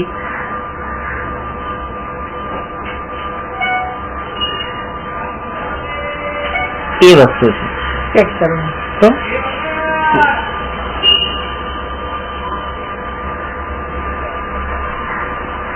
પોતાનામાં ચેક કરવાનું, બીજાને ચેક કરવામાં પોતાને આગળ વધવા માટે જ આ બધું થાય ને. બીજાને ચેક કરવા જઈએ ત્યારે એક પોતાનાથી દૂર ગયા અને બીજાને ગયા એટલે પછી એમાં રાગ દ્વેષ પછી નવા કર્યા. બરાબર. એ તો બીજાને શું ચેક કરી શકે? આપણે ચેક કરતા કરતા આપણી નબળાઈ દેખાય તો કેમ જતી નથી એના પ્રશ્ન કરે. બરાબર બરાબર. ભારતીય જીવનમાં આપણું કહ્યું ને કે ત્યાં બી રસ્તા પર જતો આમ તેમ કોઈથી જોવું નહીં તો કોઈથી રાગ કે દ્વેષ ને બધું થાય નહીં કરતા નીચે જઈને સામે સીધું જવું જ્યાં ગાડીમાં જવાનું, ચાલતા જાવ ત્યારે તો જોવું કઈક એક્સિડન્ટ ન થઈ જાય. એટલે ગાડીમાં વાત કરી હતી કે તમે ગાડીમાં બેઠા હોય ડ્રાઈવરને કહી દેવું તો અહીંયા જવાનું છે. પછી તમામ ડાફોડિયા બધી દુકાનોમાં નાના તેના મીઠાઈની કપડાની ને સોનાની ને બધી દુકાનોમાં ડાફોડિયા મારવા અને ત્યાં આ સારું ના ખરાબ એ બધું કરવું એના કરતા સમયનો સદુપયોગ કરીને આત્માનું ચિંતન કરવું એ ટાઈમે. બસ એનાથી શું પેલાને કહ્યું કે 10 મિનિટ પછી આવી જવાનું, મને આવે એટલે કહી દેજે. શા માટે વિકલ્પોમાં પડવું? એટલે જેટલું બને એટલું એનાથી છૂટવાનો પ્રયત્ન કરવો, જો અપ્રયોજનભૂતમાં હું ન પડું. બસ મનને મારીને નહીં, આ સમજણથી કે આમાં હું જયારે જાઉં છું ત્યારે મારા કષાયો હજી વધી જાય છે અને મને સમય પણ મારા સ્વરૂપમાં જવાનો હું ગુમાવી દઉં છું. એને જાણવા જવા માટે ચિંતન એટલો ટાઈમ નથી કરી શકતો. અને વધારે મોટા ભાગના વિકલ્પો તો ત્યારે જ થતા હોય ઘરમાં હજી બેઠા જયારે એવી વિકલ્પોની તીવ્રતા ન હોય ત્યાં તો આ ને જે ટ્રાવેલિંગ કરીએ છે ને જાત જાતના નવા પદાર્થો દેખાતા હોય એમાં જાત જાતના કષાયો થતા હોય. એકમાંથી છૂટે બીજામાં છૂટે ત્રીજામાં.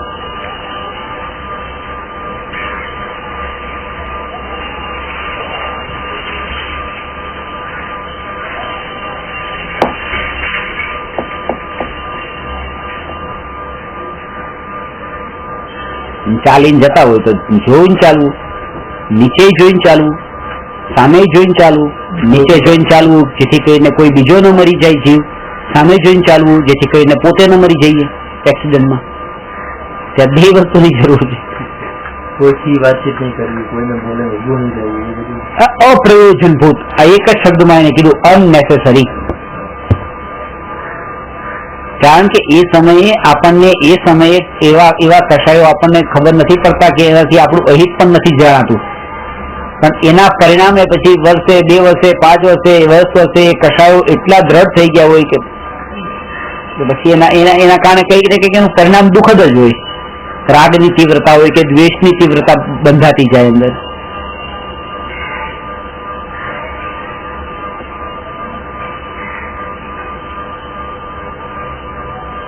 આ વાત થઈ પૃચ્છનામાં. ગુરુ કહે છે કે ગુરુ પણ શિષ્યના જ્ઞાનને તપાસે છે. હવે ગુરુ તપાસે છે ને કેટલું જ્ઞાન છે તમારામાં, પણ શિષ્યને નીચો બતાવવા માટે કે અજ્ઞાની સિદ્ધ કરવા માટે બીજાના જ્ઞાનની તપાસ કરતા નથી. પ્રશ્ન પૂછવો એ શિષ્યની જ્ઞાનની પ્રાપ્તિ અર્થે તીવ્ર જિજ્ઞાસાનું સૂચક છે. તેથી વાંચનાથી શ્રેષ્ઠ પૃચ્છના નામનો સ્વાધ્યાય કર્યો છે. વાંચવામાં જેટલું હતું કે મળ્યું એટલું જ જાણવું છે, આ તો જે ન મળ્યું એને પણ જાણવાની ઈચ્છા છે, એટલે એની ઉત્કંઠા રુચિ બહુ છે. સમજાણું? ત્રીજું છે આ પર્યટના. જિનેન્દ્ર ભગવાનની સ્તુતિ, ભક્તિ, પૂજા વગેરે અર્થે ભાવભાષણ પૂર્વક પાઠ કરવો તેને આમનાય અથવા પર્યટના નામનો સ્વાધ્યાય કહે છે. અહીં ઉપયોગની સ્થિરતાનું વિશેષ મહત્વ છે. કોઈ વસ્તુનો પાઠ કરીએ તો એ વાંચવા અને પૂછવા કરતા પણ ઉત્કૃષ્ટ છે પાઠ કરવો. પણ એમાં એક વાતનું ધ્યાન રાખવું,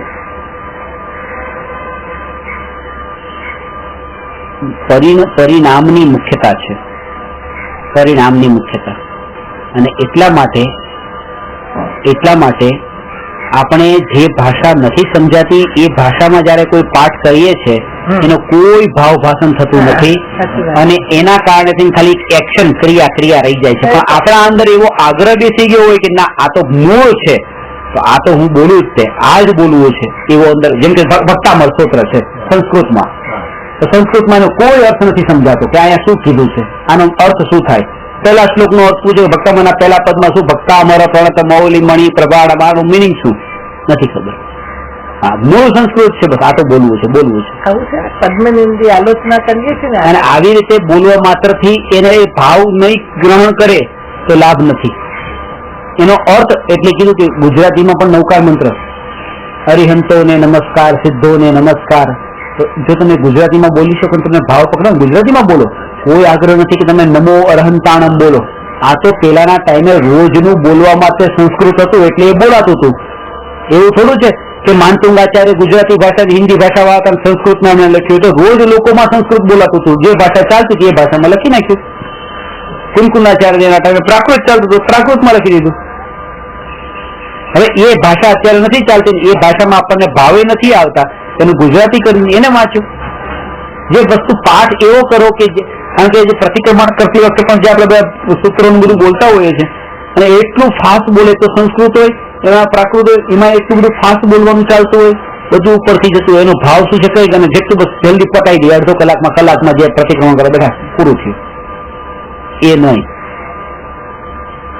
ભલે એટલો જ ટાઈમ તમારી પાસે, એટલો ટાઈમ કરો, પણ ભાવ ભાષણ પૂર્વક કોઈને કોઈ એવો પાઠ કરો જેમાં ભાવ આવે. આલોચના પાઠમાં આવું જ થાય છે. કહેવાતો હોય પછી હું કરવું જોઈએ, એ 30 મિનિટમાં કરી નાખે, પછી ગપ્પા મારે કા માલા લઈને બેસે, એનો અર્થ શું છે? પદ્માનંદી 25 નું આલોચના એટલે આજે પાઠમાં જાપ કરે, પાઠ કરે, હાથમાં કાઉન્ટર રાખે ને, હોય ને મશીન કાઉન્ટર. ટ્રેનમાં એક ભાઈ છે, એક ભાઈ ને કોઈ બીજા ભાઈ નો ધક્કો લાગ્યો, હાથમાં કાઉન્ટર હતું, એ જાપ કરતા હતા, પાછળ ધક્કો લાવ્યો કોઈ, तो पास है तू धक्का क्यों देता है, तेरे को समझ में नहीं आ रहा काउंटर चालू ये चालू है. એટલે એવું ન થાય કે હવે તો આ ગણવામાં તો આ ગણાઈ ગયું ને કે અમારે નમઃ શિવાય કાઉન્ટર ગણવાનું પ્રયોજન બને. ઘણી વાર આમ થાય છે 107 ગણો, 108 ગણો, ભગવાનનું નામ જેટલી વાર તમારી સ્થિરતા રહે એટલી વાર. 9 લાખ નોકરમાં રાકેશ બધા ત્યાં મશીન છે. અહીંયા તો એક જ વસ્તુ અહીંયા બતાવે છે, કોઈને પણ ત્યાં ગમે તે હોય, મને બધી વસ્તુની ખબર હોય પણ ક્યારેય હું કોઈનું નામ નહીં લઉં, કારણ કે કોઈ પ્રયોજન નથી, એનાથી પ્રયોજનભૂત નથી. વસ્તુ એ કે બસ સાધારણ કોઈનું નામ નહીં, કોઈ વ્યક્તિની વાત નથી કરવી. આપણે વ્યક્તિ વિશેષનું નામ લઈને નહીં. ખાસ વાત તમને એ બતાવું કે આપણે જે પાઠ કરતી વખતે એને ગણતરી કરવાનું એટલા માટે કે કમસે કમ આટલા તો તમે કરવાના છો. એટલે એમ કે ભાઈ આજે એમ કીધું ને કે હું ઉપવાસ કરીશ, તો ઉપવાસ કરીને આ ગણવાની શું જરૂર કે 24 કલાક કે ન ખાવું, 48 કલાક ન ખાવું, કે આપણે અહીંયા બેઠા કે આ ચલો 2 કલાક માટે બેસશું, એ કહેવાની શું છે કે ચલો 2 કલાક બેસશું એટલે 2 કલાક તો બેસશું, એના પહેલા તમે કોઈ અહીંથી ઉભા નહીં થઈ શકો ને પછી જીવી અનુકૂળતા એટલે એટલા જ કરો એમ નથી કીધું, ઓછામાં ઓછા આટલા તો કરો જ.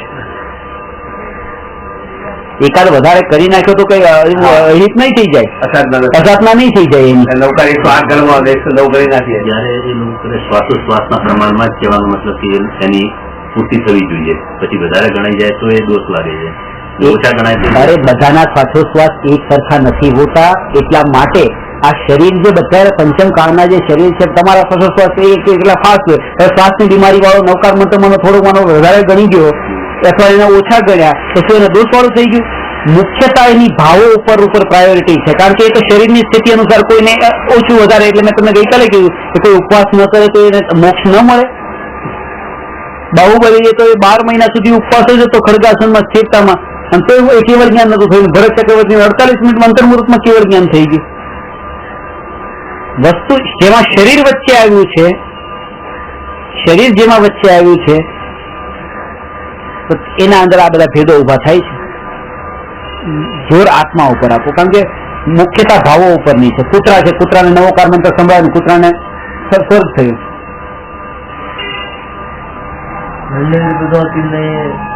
એમાં મુખ્યતા એ જ છે કે એનો ઉપયોગ એમાં જોડાયો ને એને એનો ભાવ પલટાયો. એનું જોયું કે કૂતરાને પ્રાકૃત ભાષા આવડતી હશે. વાત એ છે કે એ સાંભળતા તે એને કોઈ પૂર્વે જે સાંભળેલું હતું એનું સ્મરણ થયું છે. વાત એ છે. પણ આપણી પાસે જયારે એની પાસે તો ઓપ્શન નતો રે, આપણી પાસે ઓપ્શન છે. અત્યારે હું તમને એમ કહું કે તમે આગમો જે છે આગમોને પ્રાકૃતમાં જ વાંચો, ગુજરાતી ભાષા પ્રયોગ નહીં કરો, ગુજરાતી બંધ જ કરી દો. કરો પણ તમારું પ્રાકૃત એટલું પાવરફુલ હોય એટલે તમે અર્થનો અનર્થ ન કરવાનો તો કરો, એને વાંચો, પ્રાકૃતમાં વાંચો. અત્યારે પ્રાકૃતમાં એક શબ્દ આવડતો નથી તો પછી એનું ગુજરાતી ટ્રાન્સલેશન એ જ વાંચવાનું છે. આપણે તો એ જ વાંચીએ છીએ સમયસારમાં તો અર્થ જ લઈએ છીએ ગુજરાતીમાં. આ તો આપણા પુણ્ય છે કે એ ગ્રંથો એ આગમો એ ભાષામાંથી આપણી ભાષામાં આપણે મળી ગયા, પાછા ટ્રાન્સલેટ થયા. એ કેટલું પુણ્ય. હું તો રોજ કહું કે તમે તો વાંચત જ નહીં સમયસર, સમજીએ જ નહીં ક્યાં નિશ્ચય વ્યવહાર કેવી રીતે ઘટતા હોય જ ના આવડતું. સમયસર જ બતાવે છે. કોઈ આલોચના પાઠમાં એવું જ થાય છે, કરીએ છીએ પણ જે કહેવા માંગે છે ભાવ પ્રવચન બી ગુરુદેવનું સાથે સાંભળીએ પણ હજુ ભાવ નથી પકડાતો શું કહેવા માંગે.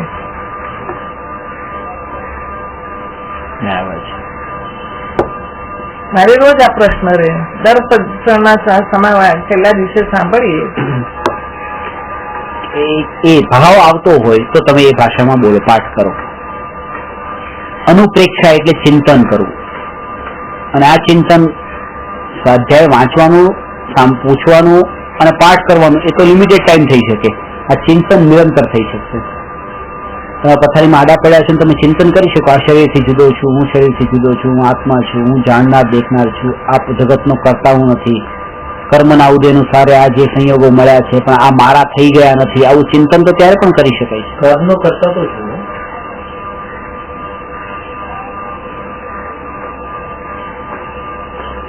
વ્યવહારથી, નિશ્ચયથી નહીં. એમાં અપેક્ષા લગાડવાની પાછી. વ્યવહારથી આ ભારત દેશ તમારો છે કે નહીં, હે ને, તો વેચી દો અમેરિકાને 1-2 ફૂટ જમીન તમારો હોય તો. એ તમારો છે, બધું વ્યવહારથી છે, હકીકતમાં કઈ નથી. મારું બોલવા માટે છે, વ્યવહાર માટે છે કે આ ભારત મારો દેશ છે, બધા ભારતીયો મારા ભાઈ બહેન છે. આ બધા ભારતીયો મારા ભાઈ બહેન હોય તો દિવાળીની ગીત બધાની કેટલી આપવાની? એ ખાલી બોલવા માટે છે કે બધા ભારતીયો મારા ભાઈ બહેન. તમે દાખલો સરસ હતો કે અમેરિકામાં જઈને કહેશો કે ક્યાંના રહેવાસી છો તો ભારતના કહેશો, મિસ્ટર પાસપોર્ટમાં અમેરિકા તો તમે કેવી રીતે ત્યાં રહેવા દે? કેવું જ પડે ને, તો વ્યવહારથી તો બોલવાનું જ હોય, નહીં તો બીજી ઉપાધિઓ ઉભી થાય. એટલે જ્યાં તો વ્યવહાર તો કરવાનો જ છે કે હું ભારત મારો દેશ છે, ભારતનો નાગરિક છું, આમ તો આત્મા ક્યાંયનો નથી. આ વ્યવહાર એ વ્યવહાર જ બતાવે છે. હજી આ ભૂમિકામાં મેં તમને વાત કરી ઢગલે પગલે ધ્યાન રાખવું. વ્યવહારમાં પણ સગા વાલા કોઈનો ફોન આવે, હવે કોઈનું લગ્ન માટે આમંત્રણ આવ્યું, ફોન આવ્યો, ત્યાં પણ મારે નથી સાંભળવું, હું જતો નથી, મારે શું કામ સાંભળવાનું?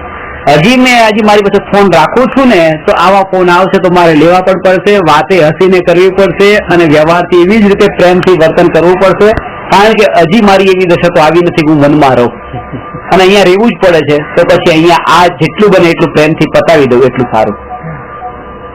અહીંયાથી નહીં, બહારથી પતાવવું પડે, દિલથી નહીં. હા, એ જ વ્યવહાર છે. અંદરમાં તમારી આસક્તિ એમાં બિલકુલ નથી, એટલે તો વ્યવહાર ખોટો જ છે. એટલે જ વ્યવહાર ખોટો છે છતાં કરવો પડે. એ અભિપ્રાયમાં ખોટો છે. હા, બાકી તો કરીએ જ છીએ. કરીએ છીએ.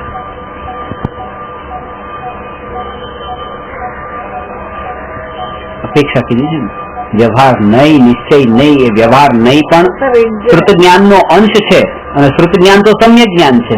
તો સમ્યક જ્ઞાન હોય શ્રુત જ્ઞાન, તો શ્રુત જ્ઞાનના અંશરૂપ એવું જે નિશ્ચય નહીં ને એવો વ્યવહાર નહીં, એ બે ખોટા કેવી રીતે હોય? એ વ્યવહાર તો ખોટો નિશ્ચયની અપેક્ષાએ ખોટો કીધો છે. એને ખોટો કોણ કહેવા વાળો છે? ખોટો કહેવા વાળો નિશ્ચય નહીં કે છે આ વ્યવહાર ખોટો છે. તમને અધિકાર નથી ખોટો કહેવાનો. એ નિશ્ચય નહીં એમ કે છે કે આ વ્યવહાર નહીં ખોટો છે. નિશ્ચય નહીં પાછો ક્યાં હોય છે? એનો મતલબ કે તમારામાં જયારે નિશ્ચય નહીં પ્રગટ થશે ત્યારે તમને અધિકાર છે કે આ વ્યવહાર નહીં ખોટો છે. એમ અપેક્ષા છે. વ્યવહાર ની કઈ હવામાં તો લટકતું નથી, નિશ્ચયની હવામાં તો લટકતું નથી જેમ કેતો હોય કે આ વ્યવહાર નહીં ખોટો છે. એ નિશ્ચયની આત્મામાં પ્રગટે છે ને એ એમ કહે છે કે આત્માની પ્રાપ્તિ થયા પછી એને એ અંદરમાં એમ કહે છે કે આ વ્યવહાર નહીં જે છે એ છોડવા યોગ્ય છે.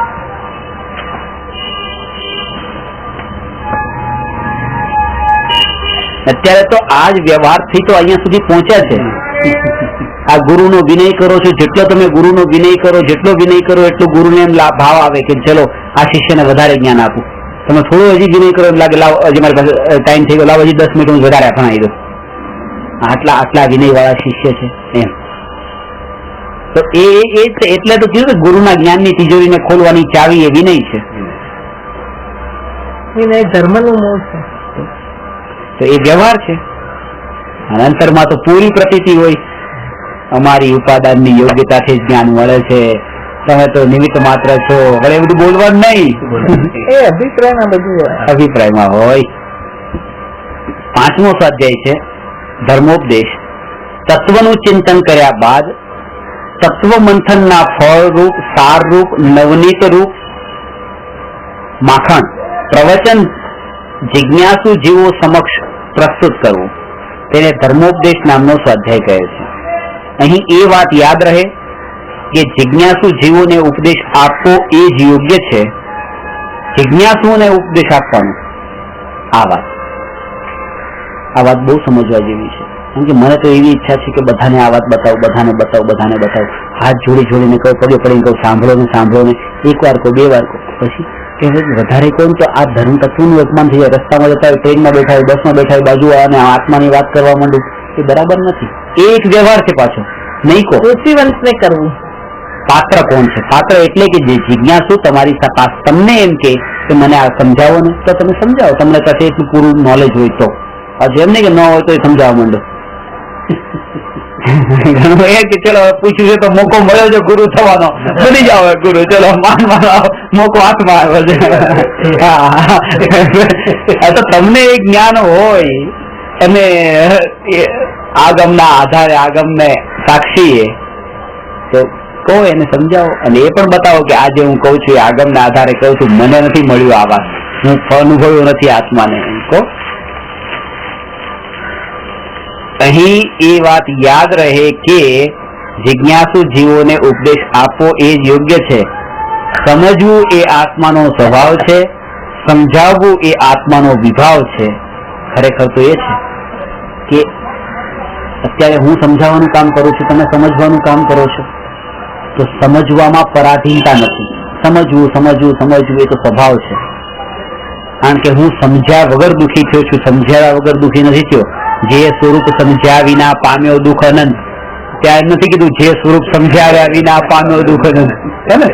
તો જે સ્વરૂપ સમજ્યા વિના પામ્યો દુઃખ અનંત, સમજાવ્યું તે પદનું શ્રી સદગુરુ ભગવાન. સમજવું આત્માનો સ્વભાવ છે, સમજાવવું એ આત્માનો સ્વભાવ નથી. સમજવામાં સ્વાધીનતા છે, હું સમજુ છું, કોઈને કોઈ વસ્તુ વિશે સમજ છે મારી, તો એમાં સ્વાધીનતા છે, સમજાવવામાં પરાધીનતા છે. શિષ્ય જોશે. સમજવું એ શુદ્ધ ભાવ છે, સમજાવવું એ શુદ્ધ ભાવ છે. સમજવાનું ફળ મોક્ષ છે, સમજાવવાનું ફળ સ્વર્ગ છે. તો પછી જે ધર્મોપદેશ આપી રહ્યા છે એ તો સમજાવી રહ્યા છે અને સાંભળનારા સમજી રહ્યા છે, તો સાંભળનારા ઊંચું કામ કરે છે એમ નહીં સમજવું, કારણ કે સમજાવવા વાળા પોતે સમજીને જ સમજાવી રહ્યા છે, આમના નથી સમજાવતા. એ પણ તો સ્વભાવમાંથી એટલો ટાઈમ માટે તો વિભાવમાં ગયા. સમજાવવાની ઈચ્છા થઈ એ પોતાની આત્મા ચૂકી, આત્મા લીન થવાનું ચૂકી ત્યાં પણ સમજાવ્યા પહેલા તે વિષય પોતે સમજ્યા છે કે નહીં તે વિચારી લે છે. એટલા માટે એ વાત યાદ રહે કે સમજાવનાર તત્વનો દ્રઢ શ્રદ્ધા નહીં હોવો જોઈએ, પોતે તો સમજેલો હોવો જોઈએ. તમારી પોતાની તો દ્રઢતા હોવી જોઈએ ને. આ તમે પણ માનો કે ગુરુ પાસે સમજી પોતાની નાની નાની દુકાનો ખોલીને બેસી ગયા, બરાબર છે, બરાબર છે, પણ તમે પોતે જ હજી તો સાચા દેવ ગુરુ ધર્મ કોને કહેવાય હજી તમને સાચા દેવનું સ્વરૂપ ખબર નથી, ગુરુનું ખબર નથી, અને ચર્ચા કરવા બેસી ગયા. અને શાસ્ત્રમાં તો અહીંયા સુધીની માં ના પાડી છે કે જે ગુરુ પાસે તમે જ્ઞાન લીધું અને એ ગુરુની હાજરીમાં તમે બેઠા છો, તમે બેઠા છો, પ્રવચન પૂરું થયું, પ્રવચન તો પૂરું થઈ ગયું છે, પણ ગુરુ છે અને તમે થોડું પછી એમને સમજાવવા માંડ્યા, એમને તમે પૂછ્યું તમે એને સમજાવવા માંડ્યા, તમને પૂછ્યું તમે સમજાવવા માંડ્યા, પણ ગુરુ બેઠા છે, તો એ યોગ્ય નથી. ત્યાં એ બતાવ્યું કે ગુરુની આજ્ઞા લઈને એ બોલે છે. હું આ મને પૂછે છે આપ કહું કે ગુરુની હાજરીમાં ગુરુનો ગુરુ થવાની કોશિશ ન કરે. ગુરુ છે ને આવો વિનય બતાવ્યો છે ને ત્યારે જ્ઞાનીઓ જે પામ્યા છે ને, ગુરુ કોણ? આ મારા ગુરુ. શાસ્ત્રોમાં તો એવું આવે છે, ભગવાનના સમોસરણમાં એક શિષ્ય છે અને ગુરુ પાસેથી ઘણું જ્ઞાન લીધું, સવાર સાંજ બહુ જ આખો દિવસ જ્ઞાન લીધું, પણ એ ગુરુ દેખાવડા નતા, કાળા હતા. અને કોઈ એને પ્રશ્ન પૂછ્યો એ શિષ્યને, આ જીવને શિષ્યને, કે ભાઈ તારા કોઈ ગુરુ છે પણ આટલું બધું જ્ઞાન છે, જ્ઞાન કોના થકી? હવે ગુરુ તો ત્યાં જ બેઠા છે, પણ જો એમ કે આ મારા ગુરુ, તો ગુરુ તો દેખાવડા નથી, તો એને સંકોચ થયો, આને મારા ગુરુ ક્યાં કેવા? તો કે તું કોના થકી પામ્યો છો? તો આંગળે ચીંધી રિપેશન કરું પર દેખાવ રૂપવાળા, આ મારા ગુરુ. એ જ પડે એનું બધું જ્ઞાન જતું રહ્યું, ભૂલાઈ ગયું બધું. આ ગુરુ ગુરુ ગુરુનું ગુરુ કોના જેના થકી પામ્યો એના માટે આવો સંકોચ, બધું જતું રહ્યું સમોસમાં. અરે તમે બહારના રૂપને જોયું, એમના બહારના આચરણને જોયું, કે બહારનું જે છે જોયું, તમને એની વચ્ચે શીખ્યા, બસ એટલું જ જો, બાકી બધું છોડી દો, બધું જતું રહ્યું. પ્રાયશ્ચિત લે છે. મેં તમને વાત કરી ને, જૈન ધર્મમાં પ્રાયશ્ચિત નામની બહુ મોટી વાત છે. પ્રાયશ્ચિત લે છે, અરે આ મારી બહુ મોટી ભૂલ થઈ, બહુ મોટી ભૂલ થઈ, અને એવું અંતરથી પ્રાયશ્ચિત થાય છે. ગુરુ અને શિષ્ય બંને મોક્ષે જાય છે. આ પ્રાયશ્ચિતના ભૂલ થઈ ગઈ હતી, આ પર્યાયમાં થઈ હતી, પાછો સ્વભાવમાં આવી ગયું. બે વસ્તુ સમજવાની છે કે ભૂલ થાય તો એનાથી ડરવું નહીં, એક સ્વભાવનો આશ્રય છે, અને બીજી વાત એ કે ક્યારેય પણ જેના થકી પામ્યા છીએ એનું નામ ઢાંકે નહીં. નામ ઢાંકે નહીં એટલે એનો મતલબ એમ નથી કે બધી ગલી ગલીમાં જઈને એનો પ્રચાર કરવા જાય. વસ્તુ એ છે કે આ દ્રષ્ટિકોણ એનો આવો ન હોય, એની બારની ઉપર, ગુરુના બાર ઉપર દ્રષ્ટિ ન હોય. એમ ખાસ વાત એ સમજવાની છે. ગુરુનો પ્રચાર ન કરે, ગુરુનું નામ લઈને ગુરુના ગુણગાન ગાવા બધે ન જાય, પણ ખાસ કે એના અંદર તો એવો અહોભાવ એવો હોય કે એને ગુરુના આઉટર લુકને, બાહ્ય દેખાવને પૂરેપૂરો ગૌણ કરી દીધો હોય, એની દ્રષ્ટિમાં એની પ્રધાનતા ન હોય. ત્યારે આવા જીવ એ નિકટ કાળે પામે છે. આ ઉત્કૃષ્ટ સ્વાધ્યાય નામનું તપ, સ્વાધ્યાય પરમ તપ છે. આવું પરમ તપ આપને સર્વને પ્રગટ થાય અને આપ આત્માને અનુભવો અને સુખી થાવ એવી મંગળ ભાવના સાથે સમાપ્ત. નમો અરહંતાણમ, નમો સિદ્ધાણમ, નમો આયરિયાણમ, નમો ઉવજ્જાયાણમ, નમો લોય સવસાહમ.